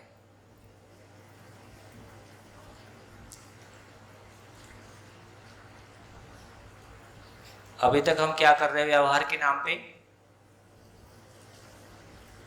अभी तक हम क्या करते हैं व्यवहार के नाम पे? उठ जाओ, चाय बन गई। कितने बजे जाओगे? पति पत्नी की बातचीत हो रही, जल्दी आ जाना, किसी की शादी में जाना है, करते करते किसी की 13वीं में जाना है और अपनी 13वीं आ जाती। तो सुबह से शाम तक हम जो कुछ भी बातें कर रहे हैं, पैसा कैसे आएगा और पैसा कहाँ जाएगा, सारी बातचीत इस बात के लिए है। तो ये कार्य की परिभाषा क्या होगी? कार्य की परिभाषा लिख लीजिए। कार्य, मानव का कार्य किसको बोलेंगे? इधर ही लिख देता हूं।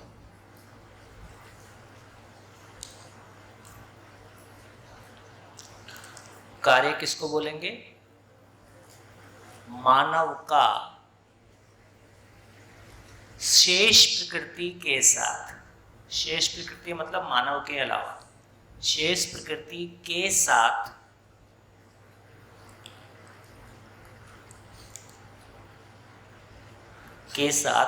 सुविधा पाने के लिए किया गया श्रम। सुविधा पाने के लिए किया गया श्रम। तो कार्य और व्यवहार की एकदम अलग परिभाषा है। बोलते ही हैं कार्य और व्यवहार, दो नहीं होते तो एक दो शब्द क्यों लेके आते। तो कार्य और व्यवहार में क्या अंतर है? कार्य और व्यवहार में क्या अंतर है?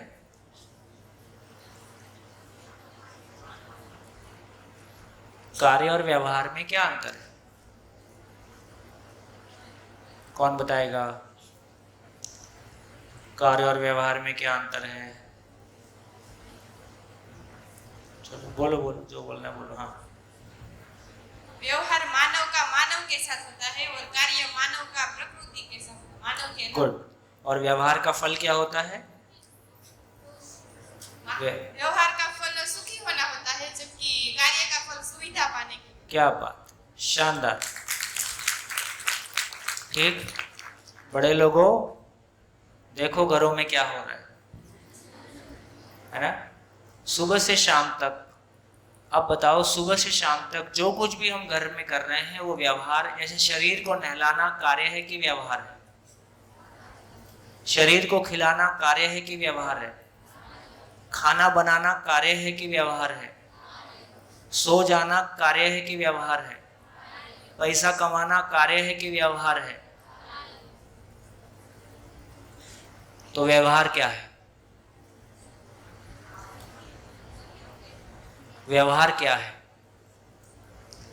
व्यवहार क्या हुआ फिर घर में? ठीक। तो जैसा अभी जीवन शैली हम जी रहे हैं उसमें व्यवहार हुआ कि नहीं हुआ? जैसा हम अभी जीवन शैली जी रहे हैं उसमें कोई व्यवहार हुआ कि नहीं हुआ? जोर से बोलो। व्यवहार करने की हमारी योग्यता ही नहीं है। इसका प्रमाण है, एक रिश्ता गिला शिकवा शिकायत से मुक्त है नहीं और होगा नहीं जब तक ऐसे ही जिएंगे। जो करना है कर लीजिए, जो करना है कर लीजिए। एक रिश्ता गिला शिकवा शिकायत से मुक्त किसी भी घर में हो नहीं सकता। इतना ही है कि किसी रिश्ते को पड़ोसी सुन सकते हैं, किसी रिश्ते को घर की बात घर में रहती है, इतना हो सकता है।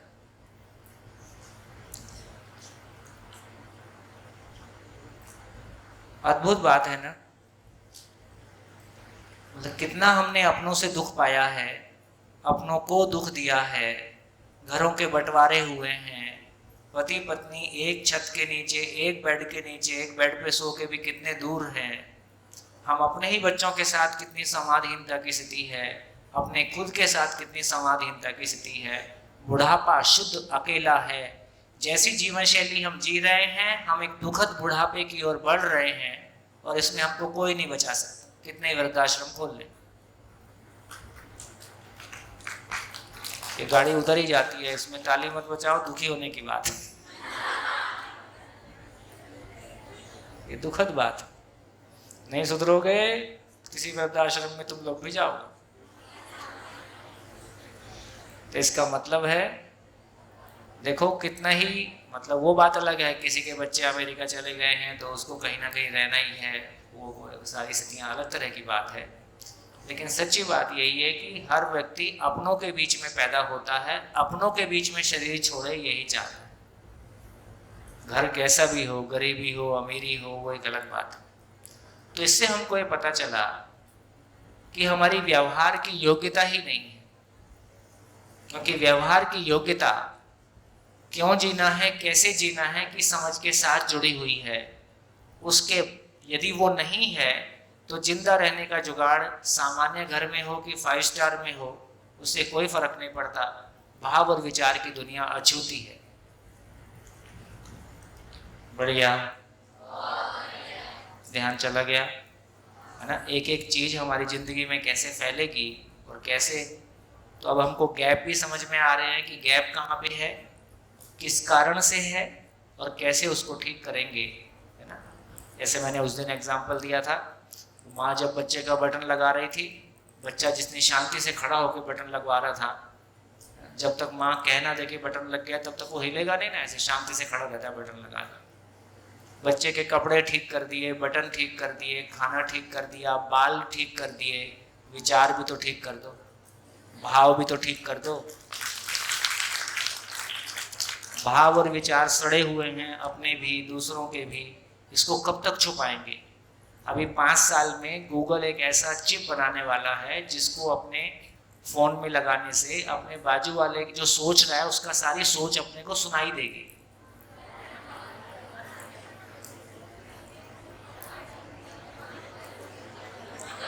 है? चुगली बंद नहीं हो जाएगा, पति पत्नी सास सोना बंद कर देंगे।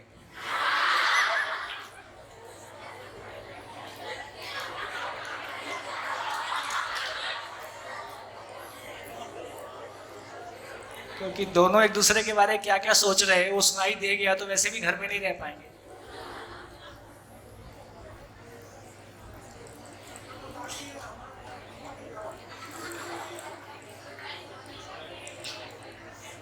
देखो मैं तो पूर्व सूचना दे रहा हूं, नहीं तो भविष्य में ये होने ही वाला है, तो कम से कम बचा सकते हो तो बचा।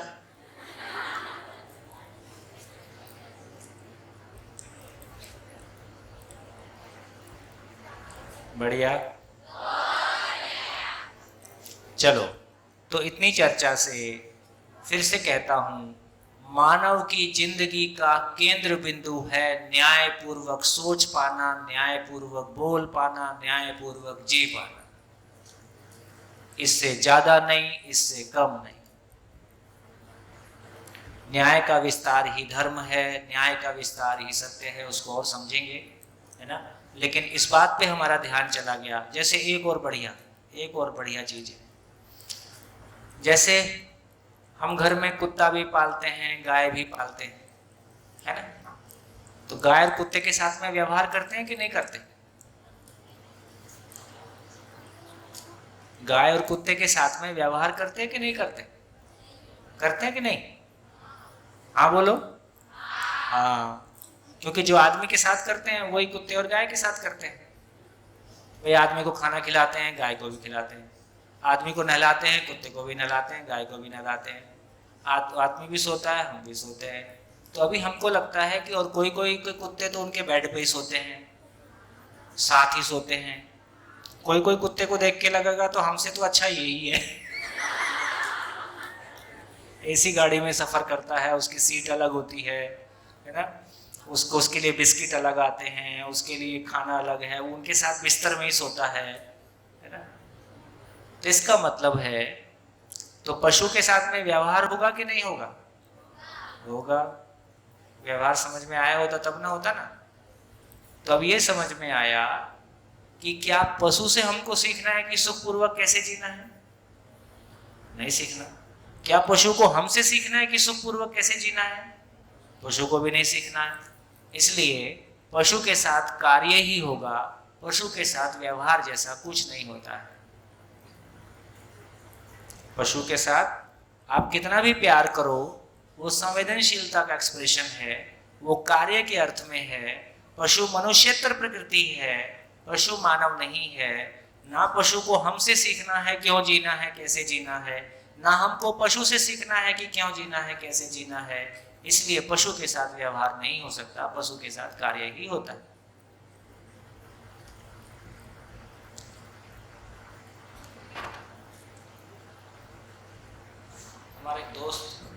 हमारे एक मित्र कनाडा, महेंद्र आजकल कहाँ है? हमारे एक मित्र कनाडा में है, तो वहाँ वो जीवन विद्या शिविर चलाते हैं। तो उन्होंने किसी वहाँ शिविर में बोल दिया पशु के साथ व्यवहार नहीं होता, तो उनका शिविर ही उखड़ गया। क्योंकि फॉरेन में आदमी के साथ तो हम जी नहीं पा रहे हैं, तो सारी प्रॉपर्टी बिल्ली के नाम, कुत्ते के नाम, है ना। और पशु घर का रेगुलर मेंबर मानते हैं। आदमी से भी ज़्यादा विश्वसनीय या आदमी से भी ज़्यादा संबंध पशु के साथ, तो पशु को घर का मेंबर ही मानते हैं। वहाँ इस बात को स्वीकारना बहुत मुश्किल है कि पशु मनुष्येतर प्रकृति है, बहुत कठिन है। तो किसी जगह में कितना फिर संभल के बोलना पड़ता है, कैसे उसको हैंडल करना पड़ता है, वो अलग तरह की कहानी है। चलो, तो इतनी देर में हमारा ध्यान इस बात पर चला गया कि मानव के साथ व्यवहार होता है, मानव के साथ समझ पूर्वक जीना होता है। दूसरे को समझ की कमी है तो हम उसको समझ शेयर कर सकते हैं, उसके पास समझ हमसे ज़्यादा है तो वो हमको शेयर कर सकता है, दोनों बराबर हैं तो मिलके भागीदारी कर सकते हैं, मिलके काम कर सकते हैं। समझ पूर्वक जीना मानव का, मानव के साथ में व्यवहार पक्ष है, और मनुष्यतर प्रकृति के साथ हम जीते हैं तो वो सुविधा पाने के लिए जीते हैं, उसका नाम कार्य है। तो इससे एक बात निकल के आया कि जैसी जीवन शैली अभी हम जी रहे हैं उसमें व्यवहार करने की हमारी योग्यता नहीं है, इसलिए एक भी संबंध गिला शिकवा शिकायत से मुक्त नहीं है। इससे ये सिद्ध होता है व्यवहार करना हमको सीखना है, समझना है। चलिए सर, हाँ मुझे एक क्वेश्चन था। हाँ आपने पशु पक्षी की बात की, तो उसमें ये तो समझ आ गया कि उसमें शायद सम्मान और विश्वास का सुख नहीं आता होगा, लेकिन उसमें वो जो आप कहते हैं टेम्पररी हैप्पीनेस जो है उसको सीखना नहीं पड़ता है, वंश विधि से उसको आता ही है। तो मटेरियलिस्टिक हैप्पीनेस जो हम कहते हैं वो उसमें आएगी या नहीं? क्या मटेरियल हैप्पीनेस जैसा कुछ होता भी नहीं। नहीं, मतलब जैसे मुझे खाना खाने से सुख मिलता है, हाँ तो वो निरंतर सुख नहीं है, लेकिन सुख तो है। हाँ, लेकिन यदि केवल जिंदा रहने के धरातल पर हम जी रहे हैं तो खाने वाला जो सुख की हम बात कर रहे हैं वो कार्य की जगह में आ जाएगा। खाना खाना भी एक कार्य है, उससे जो सुख मिला उससे कोई हमारा वो जो सुख से हमारे भाव और विचार में कोई फर्क नहीं पड़ता है। एक क्लैरिटी है। खाना कितना भी अच्छा हो तो उससे ये पता चला कि वो व्यवहार को नहीं छू पाता है। ठीक है, बहुत हद तक हम संवेदनशील हो सकते हैं, लेकिन क्लियरली जब कहेंगे तो वहां तक वो पहुंचता नहीं। यही तो परेशानी। आगे चलूं? चलो भैया, दोनों साफ, इसको भी साफ, सब साफ। हाँ जी बोलिए। सर, थोड़ा ऑफ द ट्रैक नो तो एक छोटा सा क्वेश्चन करना था। ये जो आपने अभी बोला कुत्ता या बिल्ली पालते हैं ये फॉरेन में, यानी फिर से बोलो। थोड़ा ऑफ द ट्रैक न हो जाए। हाँ। तो एक छोटा सा क्वेश्चन था हाँ कि आपने जो भी बोला कि फॉरेन में और मेगा सिटीज में कुत्ते या बिल्ली पालते हैं लोग, हाँ तो मैंने सुना है वहां तक दो वजह होती है, एक शौक से और दूसरी वजह ये सुनी थी कि इंसान अंदर से जब अकेला होता है वही तो वो चीज़। पालता है। तो देखिए, सिक्योरिटी के लिए कुत्ते पालना अलग बात है, उसका कोई पर्पस हो सकता है, आवश्यकता हो सकती है। लेकिन दूसरा बिंदु, एक अच्छा पहलू ये है कि पशुओं के साथ में बच्चों का पालन पोषण होना उनकी संवेदना को विकसित करने के लिए सहायक है। बच्चों के लिए सहायक है, बड़ों के लिए नहीं। अब तीसरी बात जो आप कह रहे हैं अकेलापन, तो ये तो हमारे व्यवहार ना आने की, व्यवहार की अयोग्यता है कि हम आदमी के साथ नहीं जै सके इसलिए कुत्ते के साथ जी रहे। ये तो दर्दनाक स्थिति है। तो मतलब ये फैशन या स्टेटस नहीं है ना? कुछ भी कहो, आप फैशन कर लो, आप स्टेटस कर लो, जीवन तृप्ति नहीं आएगी। प्रकृति का नियम प्रकृति के हिसाब से चलेगा, वो आपके हिसाब से मुड़ता नहीं। बस जीवन तृप्ति की तलाश है तो उसके नियम है। अभी आपकी आवश्यकता नहीं है तो आपकी मौज है, नियम नहीं चेंज होगा। देखो साफ बोर्ड कितने अच्छे लग रहे हैं। हाँ बेटा, मेरा भी एक क्वेश्चन है। ये क्वेश्चन ऐसा है कि मैं जिसको पूछती हूँ वो भी कंफ्यूज हो जाते हैं और मैं भी कंफ्यूज हो जाती हूँ। तो क्वेश्चन ये है कि पहले मुर्गी आती है या अंडा? बहुत पुराना क्वेश्चन। करेंगे, प्रकृति की बात करेंगे तो उसमें बात करेंगे। चलिए, तो देखिए जितनी चर्चा अभी तक हुई, न्याय, हाँ जी सभा से फिर से पूछ रहा हूं, न्याय पे क्लैरिटी आ गई? काफी हमने चर्चा की। अब चलते हैं धर्म।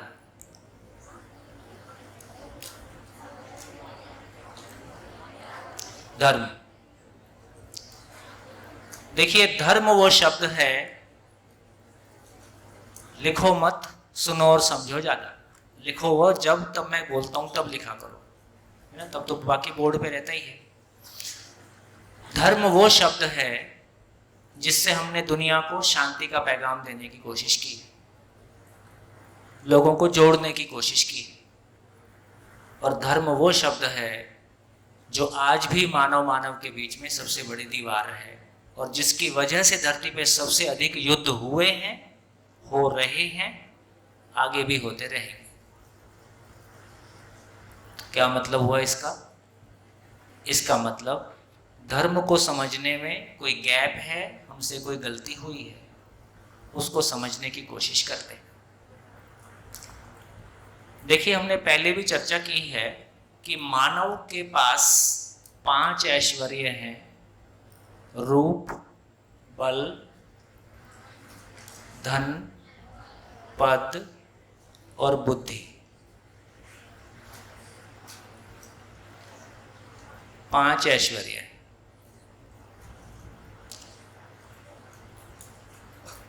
ये हम सब जानते हैं कि धर्म सबसे सेंसिटिव मुद्दा है ना? क्यों धर्म इतना सेंसिटिव मुद्दा है? धर्म के मामले में क्यों आदमी एकदम से उत्तेजित हो जाता है, एकदम से परेशान हो जाता है? हाँ, माइक।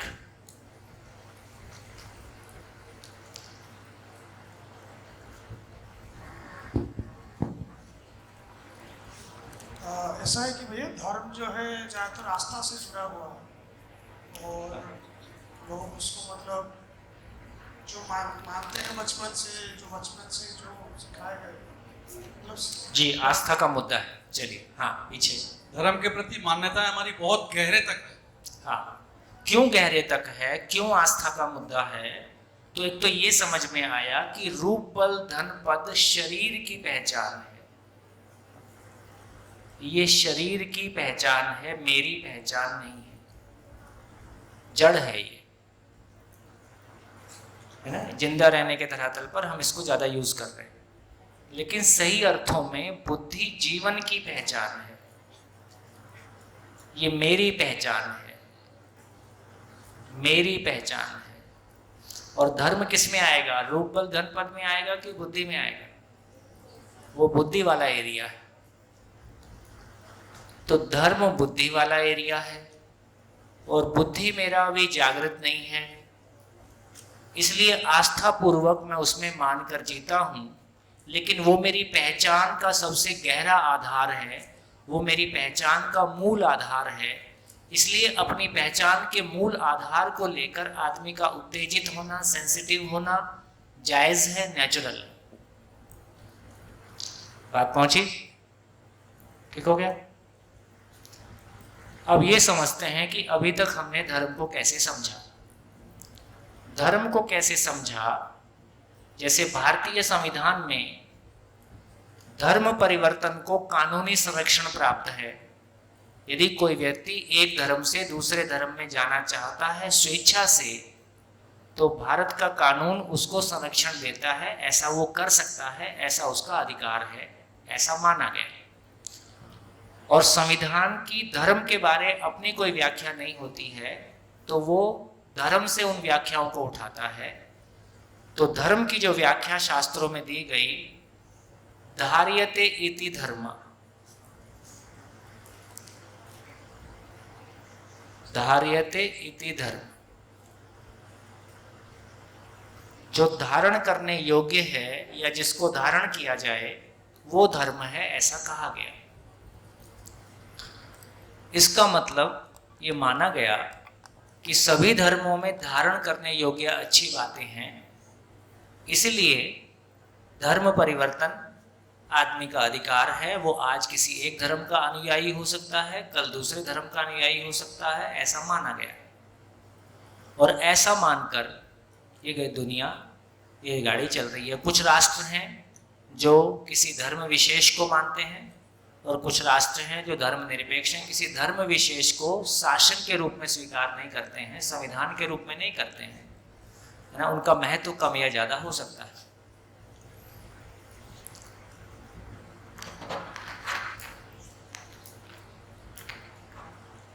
इस आधार पर गाड़ी चल रही है।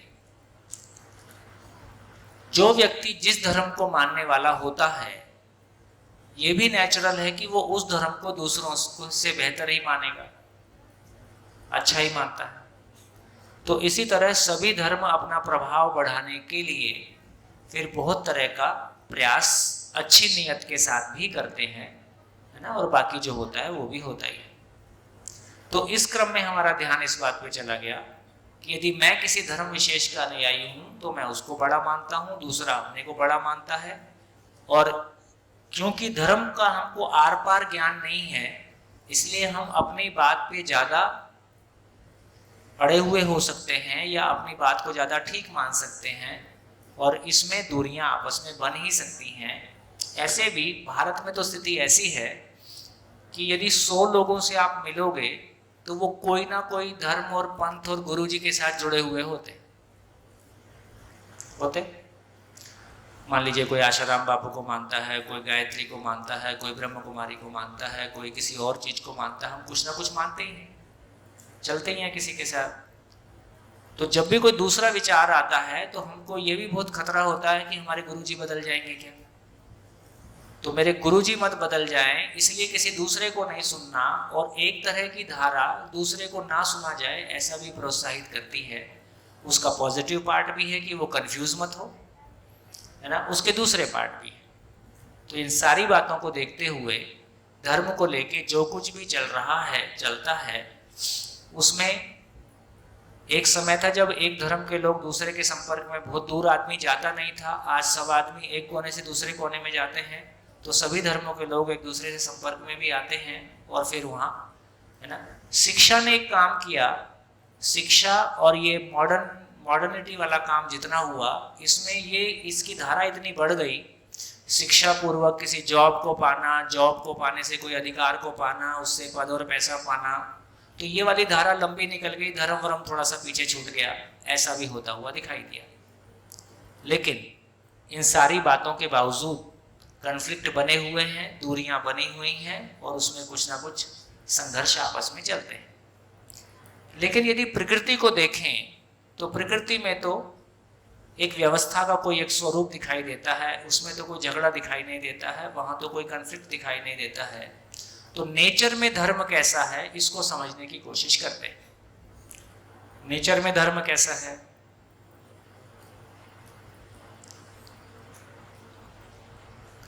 तो उसका परिभाषा दिया। अभी तक मैंने मूल समस्या को बोला, वर्तमान स्थितियों को बोला, यहां से अब मैं समाधान को, समझ को प्रस्तुत कर रहा हूं कि उसमें सॉल्यूशन क्या है। इसके पहले अभी मैंने जो कुछ कहा वो वर्तमान सारी स्थितियां और उनको लेके किसी समस्या को कहा।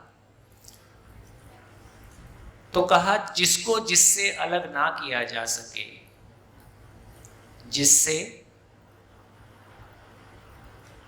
जिसको अलग ना किया जा सके,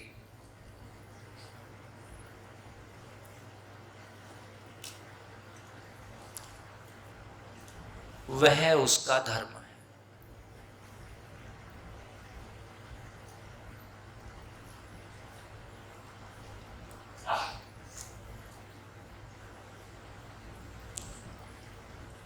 क्या मतलब? यदि पदार्थ को देखें, प्रकृति में देखें तो 4 अवस्थाएं हैं। 4 अवस्थाओं में सभी का अपना धर्म है। जैसे पदार्थ अवस्था, पदार्थ अवस्था का धर्म क्या है? उसको किससे अलग नहीं किया जा सकता, होने से अलग नहीं किया जा सकता, उसके होने को नष्ट नहीं किया जा सकता। पेन को आग लगा दें तो कुछ हवा में रहेगा, कुछ कार्बन बन जाएगा, लेकिन जिन अणु परमाणुओं से बन के पेन बना है उसको अस्तित्व से खत्म कर दें, ऐसा कोई तरीका हमारे पास नहीं। तो इससे ये पता चला कि पदार्थ अवस्था का धर्म होना है, उसके होने को नष्ट नहीं किया जा सकता, उसके होने को अलग नहीं किया जा सकता, इसलिए पदार्थ का धर्म होना है। होने को दूसरी भाषा में कहा कि अस्तित्व। अस्तित्व का मतलब होना। यदि प्राण अवस्था की बात करें, पेड़ पौधों की बात करें, तो पेड़ पौधों में क्योंकि वो एटम मॉलिक्यूल से बने हैं तो होना तो है ही है, साथ में पुष्टि उसका धर्म है। पुष्टि का मतलब पुष्टि नहीं, पुष्टि का मतलब सेल मल्टीप्लिकेशन। नहीं, अनुमोदन नहीं। पुष्टि का मतलब जैसे एक पौधा है या मानव का शरीर है, आपको अपने घर में पैदा हुआ बच्चा, आपको अपने घर में पैदा हुआ बच्चा देखने में खूब अच्छा लगता है, उसके साथ आप खेलते हो, उसका भी मनोरंजन है, आपका भी मनोरंजन है, और एक दिन आपके दिल में ख्याल आता है ये अगले 50 साल तक बस ऐसे ही रहे, बड़ा ना हो, सेल मल्टीप्लिकेशन ना हो, रुक जाए, यहीं रुक जाए। क्या ऐसा होगा? एक पौधा जिसमें अभी 2 पत्तियां आई हैं, क्या कोई तरीका है कि बस 2 पत्तियों पे उसको रोक दे, आगे ना बढ़े? बोनसाई प्लांट्स बनाते हैं, बोनसाई, उसकी माटी निकाल देते हैं, जड़ें काट देते हैं, है ना?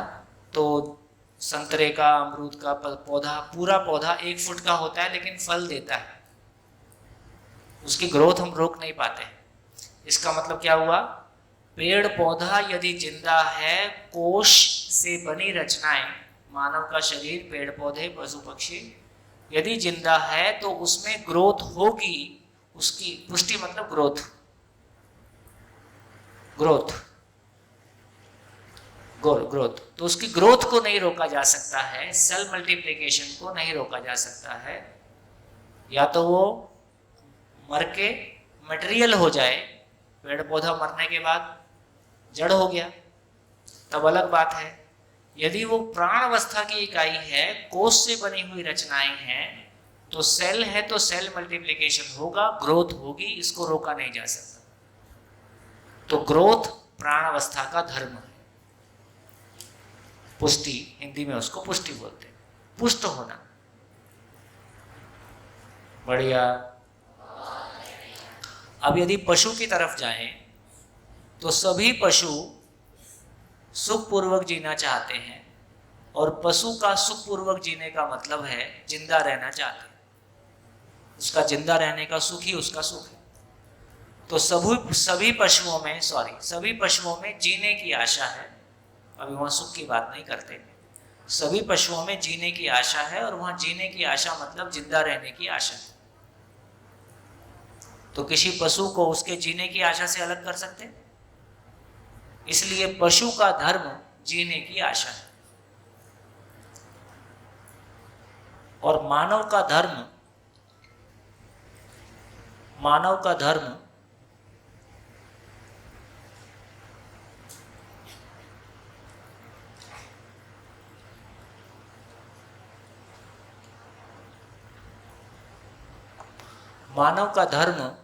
सुखपूर्वक जीने की आशा है। यदि जिंदा मानव है, चाहे कोमा में है, यदि जिंदा मानव है तो उसको सुखपूर्वक जीने की आशा है। मानव से सुखपूर्वक जीने की आशा को अलग किया जा सकता है क्या? तो मानव से सुखपूर्वक जीने की आशा को अलग नहीं किया जा सकता, पशु से जीने की आशा को अलग नहीं किया जा सकता, पेड़ पौधे से उसकी ग्रोथ को अलग नहीं किया जा सकता, और जो पदार्थ है उससे उसके होने को नहीं मिटाया जा सकता। इस प्रकार हमने देखा कि क्या देखा कि पशु का होना मटेरियल से मिलके बना है, तो होना तो है ही है, पुष्टि तो है ही है, लेकिन जब जीवन की बात करेंगे तो उसमें जीने की आशा है, जीने की आशा है। और यदि मानव की बात करेंगे तो मानव का शरीर तो कोशिका अणु परमाणु है, इसलिए ग्रोथ उसमें होगी ही, जीने की आशा उसमें है ही है, साथ में सुखपूर्वक जीने की आशा है। इसको अलग नहीं किया जा सकता।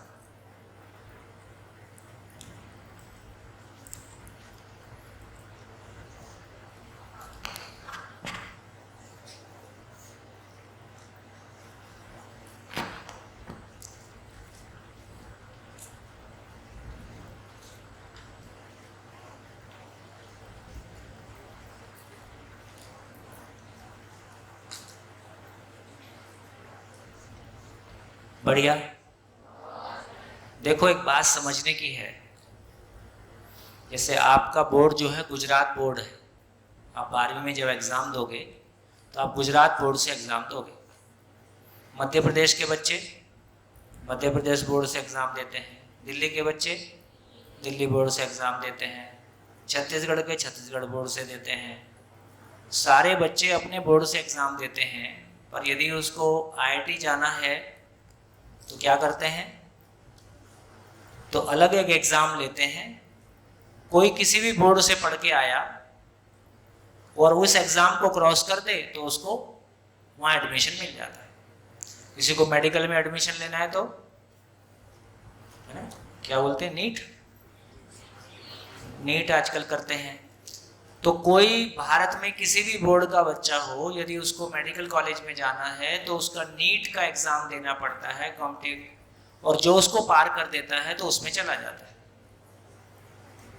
तो क्या मतलब, तो हम हिंदू विधि से आए, जैन विधि से आए, बौद्ध विधि से आए, मुस्लिम विधि से आए, किसी भी विधि से आए, हमने ऐसी कोई चीज नहीं पहचानी भाई किसी भी विधि से आए, तुम में मानवता कितनी आई उसको नापने का कोई तरीका हो, है ना, सिंपल सी बात है। तो हम किसी भी विधि से आए, लेकिन यदि मानवता को नापने का कोई पैमाना हो तो किसी भी धर्म, किसी भी विधि, किसी भी, और बहुत सारी विधियां हैं जो अनेक तरह की साधनाएं हैं, अनेक तरह के काम हैं, अंततः हम उस सब से क्या पाना चाहते हैं, हम मानव होना चाहते हैं। मानवता को नापने का कोई मापदंड होगा तो हमको फिर ये झगड़े खत्म हो जाएंगे कि कौन किस धर्म से है। जैसे मैथमेटिक्स के कई टीचर होते हैं, भाई इसकी क्लास में चले जाओ कि उसकी क्लास में चले जाओ, लास्ट में आपको एग्जाम देना है, एग्जाम देके जितने मार्क्स आएंगे वो आपकी तैयारी है। तो हम किसी भी विधि से आए, कुल मिला के हम किसी भी व्यक्ति से जुड़े, किसी भी गुरु से जुड़े, किसी भी विधि से जुड़े, अंततः हम क्या पाना चाहते हैं, हम और अच्छे बनना चाहते हैं कि खराब बनने के लिए किसी से जुड़ते हैं, हम तो अच्छे ही बनना चाहते हैं।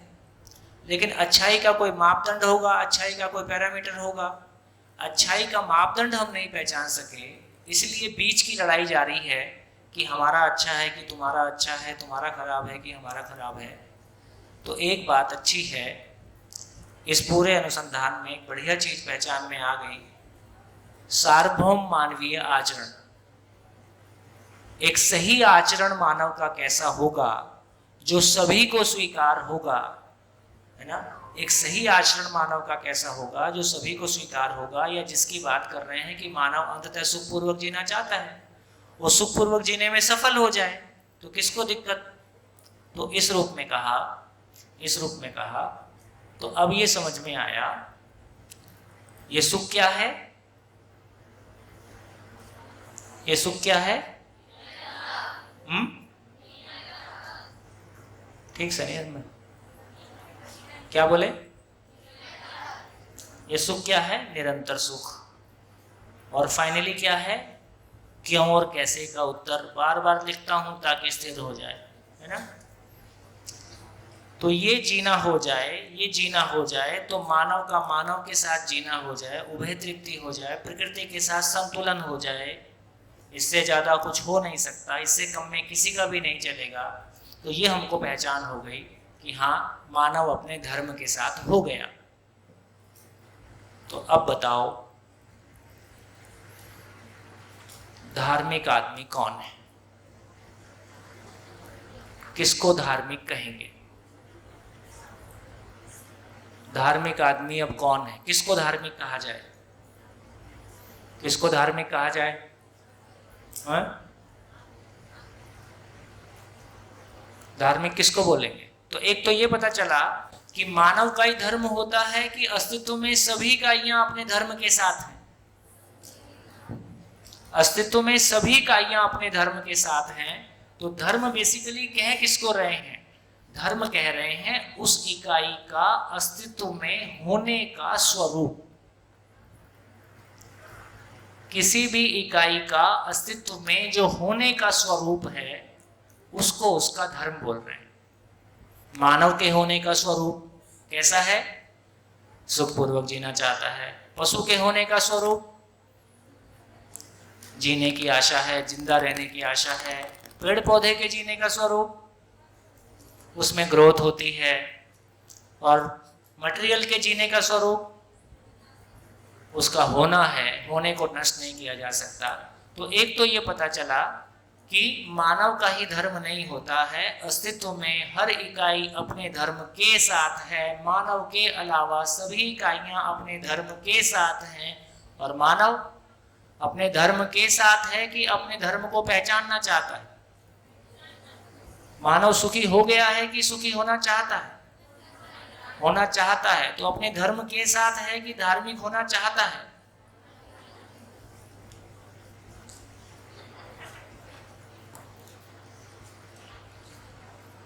इसका मतलब सुबह उठ के पूजा कर लेना से मैं धार्मिक हो गया, ऐसा कहा जाए? पूजा करने के बाद झगड़ा हो जाता है ना? तो इसका मतलब पूजा करना धार्मिकता नहीं है, हवन करना भी धार्मिकता नहीं है, चोटी रखना भी धार्मिकता नहीं है। ये सारी चीजों को देखने जाएंगे, ये धर्म है या धर्म के प्रतीक है? ये सब धर्म के प्रतीक हैं। तो धीरे से फिर सारी चीजें जितने भी प्रतीक हैं, चाहे उपवास 7 दिन का रखूं कि 9 दिन का रखूं कि 40 दिन का रखूं, ये सब प्रतीक हैं। ये सब रास्ते हैं कि मंजिल है? रास्ते हैं, वहां तक पहुंचने के लिए प्रयास हैं, लेकिन कहलाएंगे तो रास्ते ही। तो इससे ये समझ में आया फिर धार्मिक व्यक्ति किसको कहेंगे? धार्मिक कौन? धार्मिक कौन? किसको धार्मिक बोलेंगे? हमारा शरीर तो नाशवंत है और भगवान है वो मनुष्य को भेजता है आत्म स्वरूप में। तो भगवान का साथ जुड़ा हुआ मनुष्य, श्रद्धा के साथ जुड़ा हुआ मनुष्य, वो धार्मिक बन जाता है। और भगवान के साथ लगाव, अटैचमेंट रहता है, भगवान के साथ अटैचमेंट होता है, उसका लगाव रहता है जी।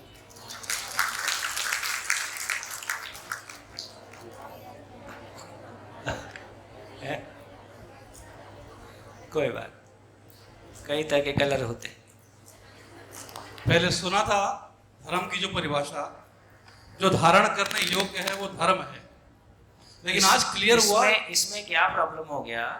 धारण करने योग्य, जैसे भारत में धर्म को 10 लक्षणों से पहचाना।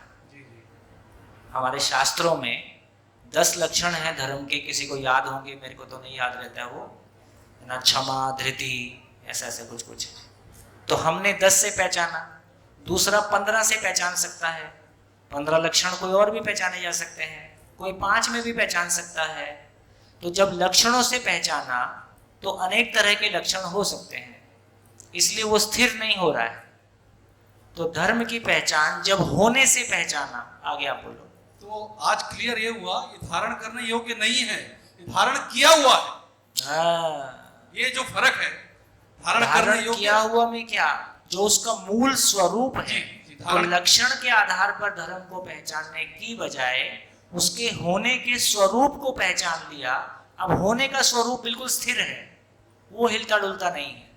होने का स्वरूप मतलब जैसे मानव के बारे कहें कि मानव सुखपूर्वक जीना चाहता है, अब इसमें आप कुछ नहीं कर सकते, ये उसके होने का मूल स्वरूप है और वो सुख की निरंतरता चाहता है। तो जब तक निरंतरता को पा नहीं लिया तब तक मैं अपने धर्म को पहचानना चाहता हूं, अपने होने के स्वरूप को पहचानना चाहता हूं, लेकिन पहचानना अविशेष है। मतलब मैं जिस धारणा के साथ पैदा हुआ हूं, जिस धारण किया हुआ हूं, मैं जिस स्वरूप में पैदा, मानव के साथ ही वो स्थिति है ना। देखो बाकी का धर्म तो प्राकृतिक है। जी जी। पशु को अपने धर्म को पहचानने के लिए शिविर में जाना नहीं पड़ता है, पेड़ पौधा भी नहीं जाता है और पत्थर भी नहीं जाता है। मानव के अलावा सभी इकाइयां अपने धर्म के साथ प्राकृतिक स्वरूप में है।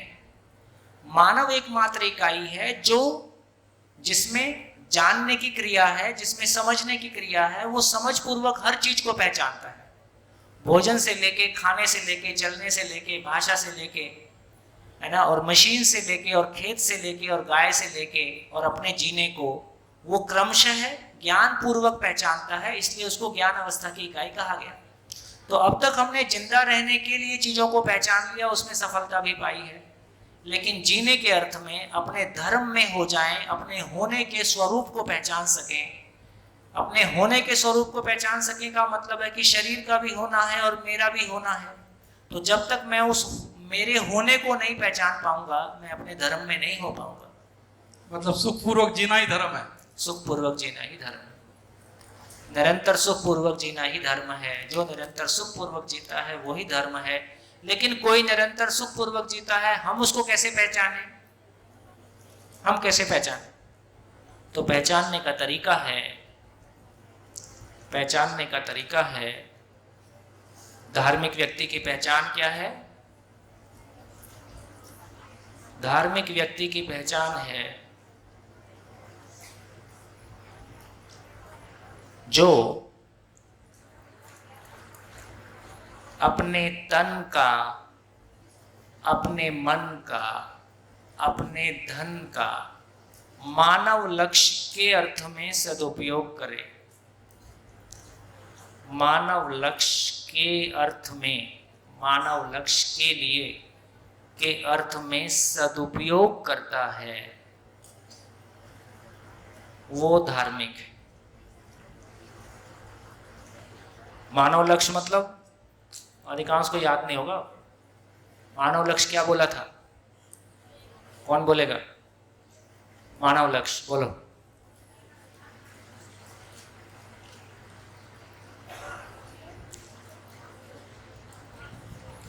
मानव लक्ष्य यानी कि खुद को स्वयं के प्रति विश्वास और संबंधों में शिकायत मुक्ति यानी कि समाधान पूर्वक जीना, और जैसे संबंध में समाधान पूर्वक जीना और समाज भी भय मुक्त और अभाव मुक्त हो, और ऐसे ही प्रकृति में भी संतुलन बना रहे। समाधान, समृद्धि, अभय और सह अस्तित्व पूर्वक जीना मानव लक्ष्य है। ठीक है, इससे ज्यादा होता नहीं, इससे कम में चलेगा नहीं। तो अब ये क्लैरिटी बनी कि अपने तन मन धन का मानव लक्ष्य के अर्थ में नियोजन कर पाना, ये समझने से कम में ये संभव ही नहीं है, होगा ही नहीं।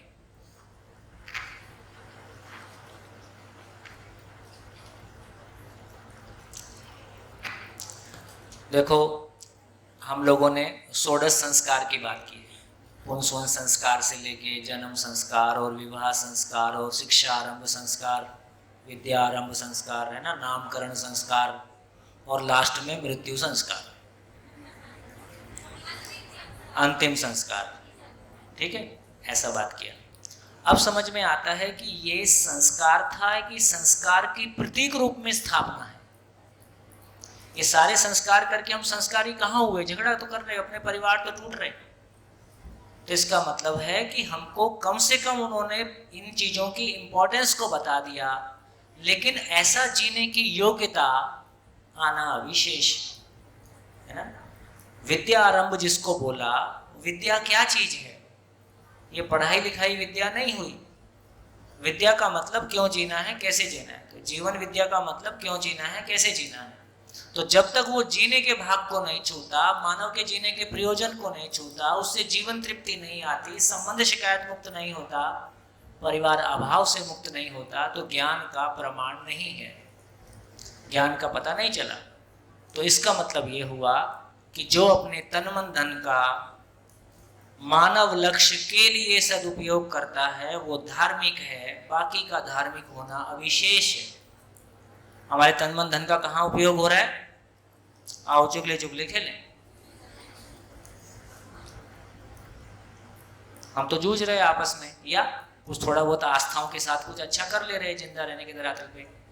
तो इस सब को देखें तो ये पता चला कि धर्म क्या है, धार्मिकता क्या है ना। तो अब कितने प्रतिशत लोग धार्मिक हैं समाज में? कितने प्रतिशत लोग धार्मिक हैं? ठीक। तो इससे हमारा ध्यान चला गया कि हाँ, हम धार्मिक होना चाहते हैं, लेकिन धार्मिकता तो जिसको हमने अभी तक धर्म माना वो क्या निकला? बिल्कुल वैसे ही है जैसे हमने कभी अपना लक्ष्य बनाया कि हम सीए बनेंगे, इंजीनियर बनेंगे, डॉक्टर बनेंगे, उसको लक्ष्य माना। वो लक्ष्य था कि पड़ाव था, रास्ता था कि मंजिल था? रास्ता। अभी जिसको हमने धर्म माना हुआ है, जो भी हम कर रहे हैं धर्म के नाम पे, पूजा पाठ जो भी हम कर रहे हैं, सबका अपना सम्मान है, लेकिन ये फाइनली रास्ता है कि मंजिल है? ये रास्ता है कि मंजिल है? रास्ता है। मंजिल पे पहुंच जाए तो रास्ता सफल हुआ, मंजिल पे नहीं पहुंच रहे हैं तो दोबारा सोचना होगा। तो इससे ये पता चला कि धर्म किसको कह रहे हैं, रास्ता किसको कह रहे हैं। तो सारे कर्म कांड रास्ता है कि मंजिल है? रास्ता है। मंजिल तक पहुंचने का रास्ता है। मंजिल पे पहुंच जाए तो रास्ता प्रमाणित हुआ, रास्ता सिद्ध हुआ।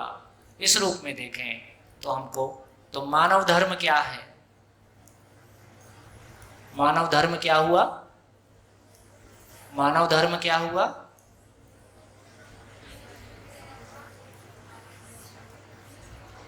मानव धर्म क्या हुआ? भाव और विचार की स्थिरता, सुखपूर्वक जीना, अपने भीतर कोई अंतर्विरोध से मुक्ति, भाव और विचार में अंतर्विरोध ना हो और हमारे जीने में बाह्य विरोध ना हो। अंतर्विरोध और बाह्य विरोध से मुक्ति हो जाए, है ना? तो मैं अपने धर्म को पहचान पाया, मैं अपने होने को पहचान पाया, है ना? और मैं अपने होने में जिया।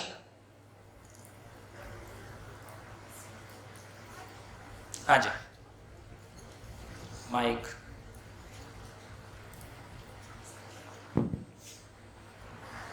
सर, ये सृष्टि में 4 अवस्था है अभी, तो जब तक पदार्थ अवस्था ठीक नहीं हुई तब तक प्राण अवस्था नहीं आएगी। हाँ, जब तक प्राण अवस्था ठीक नहीं हुई तब तक पशु अवस्था नहीं आएगी। ठीक नहीं हुई ऐसा बोल रहे हो? मतलब उसकी चरम सीमा पर चरम तक नहीं पहुंचा।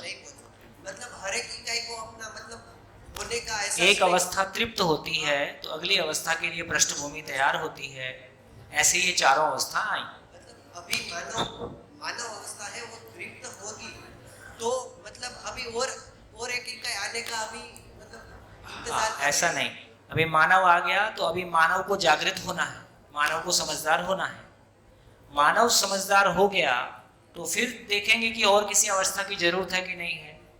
तो मानव के जागृत होने का मतलब है कि पूरा अस्तित्व मानव एकमात्र इकाई है। मानव उस सृष्टि का सृजन है, जो उस सृष्टि ने ही मानव का सृजन किया, और मानव इस पूरी सृष्टि को समझकर व्यक्त करने में समर्थ है, इसलिए उसको व्यक्ति कहा।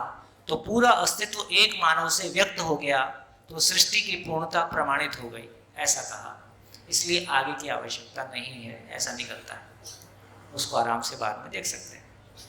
बढ़िया, क्वेश्चन ठीक है। हाँ बेटा। जब प्रकृति में सबसे पहले एक ही मानव, प्रकृति में जब मानव की उत्पत्ति हुई तब एक ही मानव था, उसमें अनेक मानव नहीं, एक ही आया ऐसा किसने कहा? ज्यादा भी आ सकता, ज्यादा भी थे, उसमें से अनेक की उत्पत्ति हुई तो सभी एक ही लोग, सभी एक ही थे। हाँ। तो इसमें ऐसा क्यों कि जो ब्राह्मण कास्ट के लोग हैं उसको उच्च गिना जा सकता है, और हरिजन है और इस एक्स्ट्रा ज्ञाति है उसको निम्न ज्ञाति के नहीं चलेगा, स्वीकार ही नहीं। तो इसका मतलब ये हुआ कि जब शुरू हुआ होगा तब भी यही था, जिसका वो पैदा होने से धर्म और जाति नहीं है, कार्यों का विभाजन है। जैसे सोनी, तेली, क्या व्यवसाय के आधार पर है। तो जिन्होंने ज्ञान की तरफ ज्यादा रुझान किया है ना, उसको ब्राह्मण कह दिया, लेकिन ब्राह्मण का बेटा ब्राह्मण होगा ऐसा जरूरी नहीं है। बाद में ब्राह्मण का बेटा ब्राह्मण हो गया, वहां से प्रॉब्लम शुरू हो गई। ठीक, कुछ और, तुम कुछ और बोल रही, मैं कुछ और बोल रहा, ऐसा तो नहीं हो रहा है। और ऐसा भी है कि निम्न ज्ञाति के लोग हैं और उच्च ज्ञाति के लोगों के घर में खाना और कुछ नहीं बेटा, ये सब हमारा आपका बनाया हुआ है। बस्तर में जो आदिवासी कम्युनिटी है, रामकृष्ण मिशन ने घोर जंगल में, जहां शुद्ध नक्सलाइट का राज है, जहां छत्तीसगढ़ गवर्नमेंट का भी राज नहीं चलता है, वहां आश्रम खोला और उन बच्चों ने बिना रिजर्वेशन के मेडिकल और इंजीनियरिंग में एडमिशन लिया। ठीक हो गया? तो इसका मतलब है कि फर्क इस बात से पड़ता है कि उस बच्चे का जन्म के बाद पालन पोषण कैसे वातावरण में हुआ। किसान का बेटा किसानी सीख लेता है, बिजनेसमैन का बेटा बिजनेस फैमिली में रह के बिजनेस सीख लेता है ना। तो ये जो कुछ भी बनाया हुआ है ये भ्रमित मानसिकता से बना। मानव सभी मानव, धरती के सभी मानव जीवन रूप में समान है, योग्यता पात्रता क्षमता के रूप में अलग अलग हैं, लेकिन मानव में छोटे बड़े का भेदभाव करना, हाँ ये हो सकता है कि यार तुम्हारे कपड़े तुम ठीक से नहाए धोए नहीं हो तो हाइजीनिक रहो, तो मैं कुछ उसके बारे में सोच सकता हूँ, लेकिन मानव में कोई भेद नहीं हो सकता है ना। तो मानव का जितना भी भेद समाज में है वो निरर्थक है, किसी काम का नहीं है, उसका कोई मीनिंग नहीं। और अल्लाह है, राम है, उनको धर्म के अनुसार क्यों विभाजित? हाँ वो अपन समझेंगे कल। देखो दिल्ली में जो जामा मस्जिद के पास में एक डाइट है, वहाँ मुस्लिम बच्चे ज़्यादा हैं। तो एक दिन मैं वहाँ गया तो बच्चे क्या बोलते हैं, वो हिंदू का बच्चा बोलता है कि मेरी मम्मी बोलती है कि उस कम्युनिटी के लोगों से दोस्ती नहीं करना है, और उसके बच्चे बोलते हैं कि उस कम्युनिटी से दोस्ती नहीं करना है, पर सर हमको तो दोस्ती करना अच्छा लगता है, इसमें क्या गलत है? और आप हमको बताओ अल्लाह क्या होता है, भगवान क्या होता है? अब वो सारे टीचर डरे डरे आपने शुरू कर दिया, और वो डरे डरे पता नहीं वहाँ तो जरा सा फिर कुछ का कुछ हो जाता है। सारी बात हो गई, सब कोई बहुत खुश हो गए। जिस बात में कोई एजेंडा नहीं है, कोई झंझट नहीं है, सच्चाई को सुन के आदमी नकार सके, ये आदमी की हैसियत नहीं। यदि हम किसी के पक्ष या विपक्ष में नहीं बोल रहे हैं, सच्चाई को बोल रहे हैं, तो सच्चाई को साथ आदमी का विरोध नहीं हो सकता। तो ये जितना हमने कष्ट पाया है, ये धर्म की दूरियां, जातियों की दूरियां, छोटे बड़े की दूरियां, इससे मानव का विकास हुआ। वो लोग जो मानव जाति के लिए बहुत उपयोगी हो सकते थे वो आपस में जूझ के रह गए। तो इस सब का कोई मतलब नहीं है, कोई माने या ना माने, एक बार हमारे भीतर से ये बात निकल जाए। हरा चश्मा, कोई दूसरा हमको छोटी जाति का माने, हम अपने आप को सुपर मानते हैं, तो क्या करोगे? इस सबको ठीक करना संभव नहीं, लेकिन मैं दूसरों से प्रभावित ना हूं ये संभव है, और आज के इस दौर में ये संभव है। बढ़िया, क्या समझ में आया? क्या समझ में आया? क्या समझ में आया? तो ये समझ में आया कि धर्म परिवर्तन असंभव घटना है।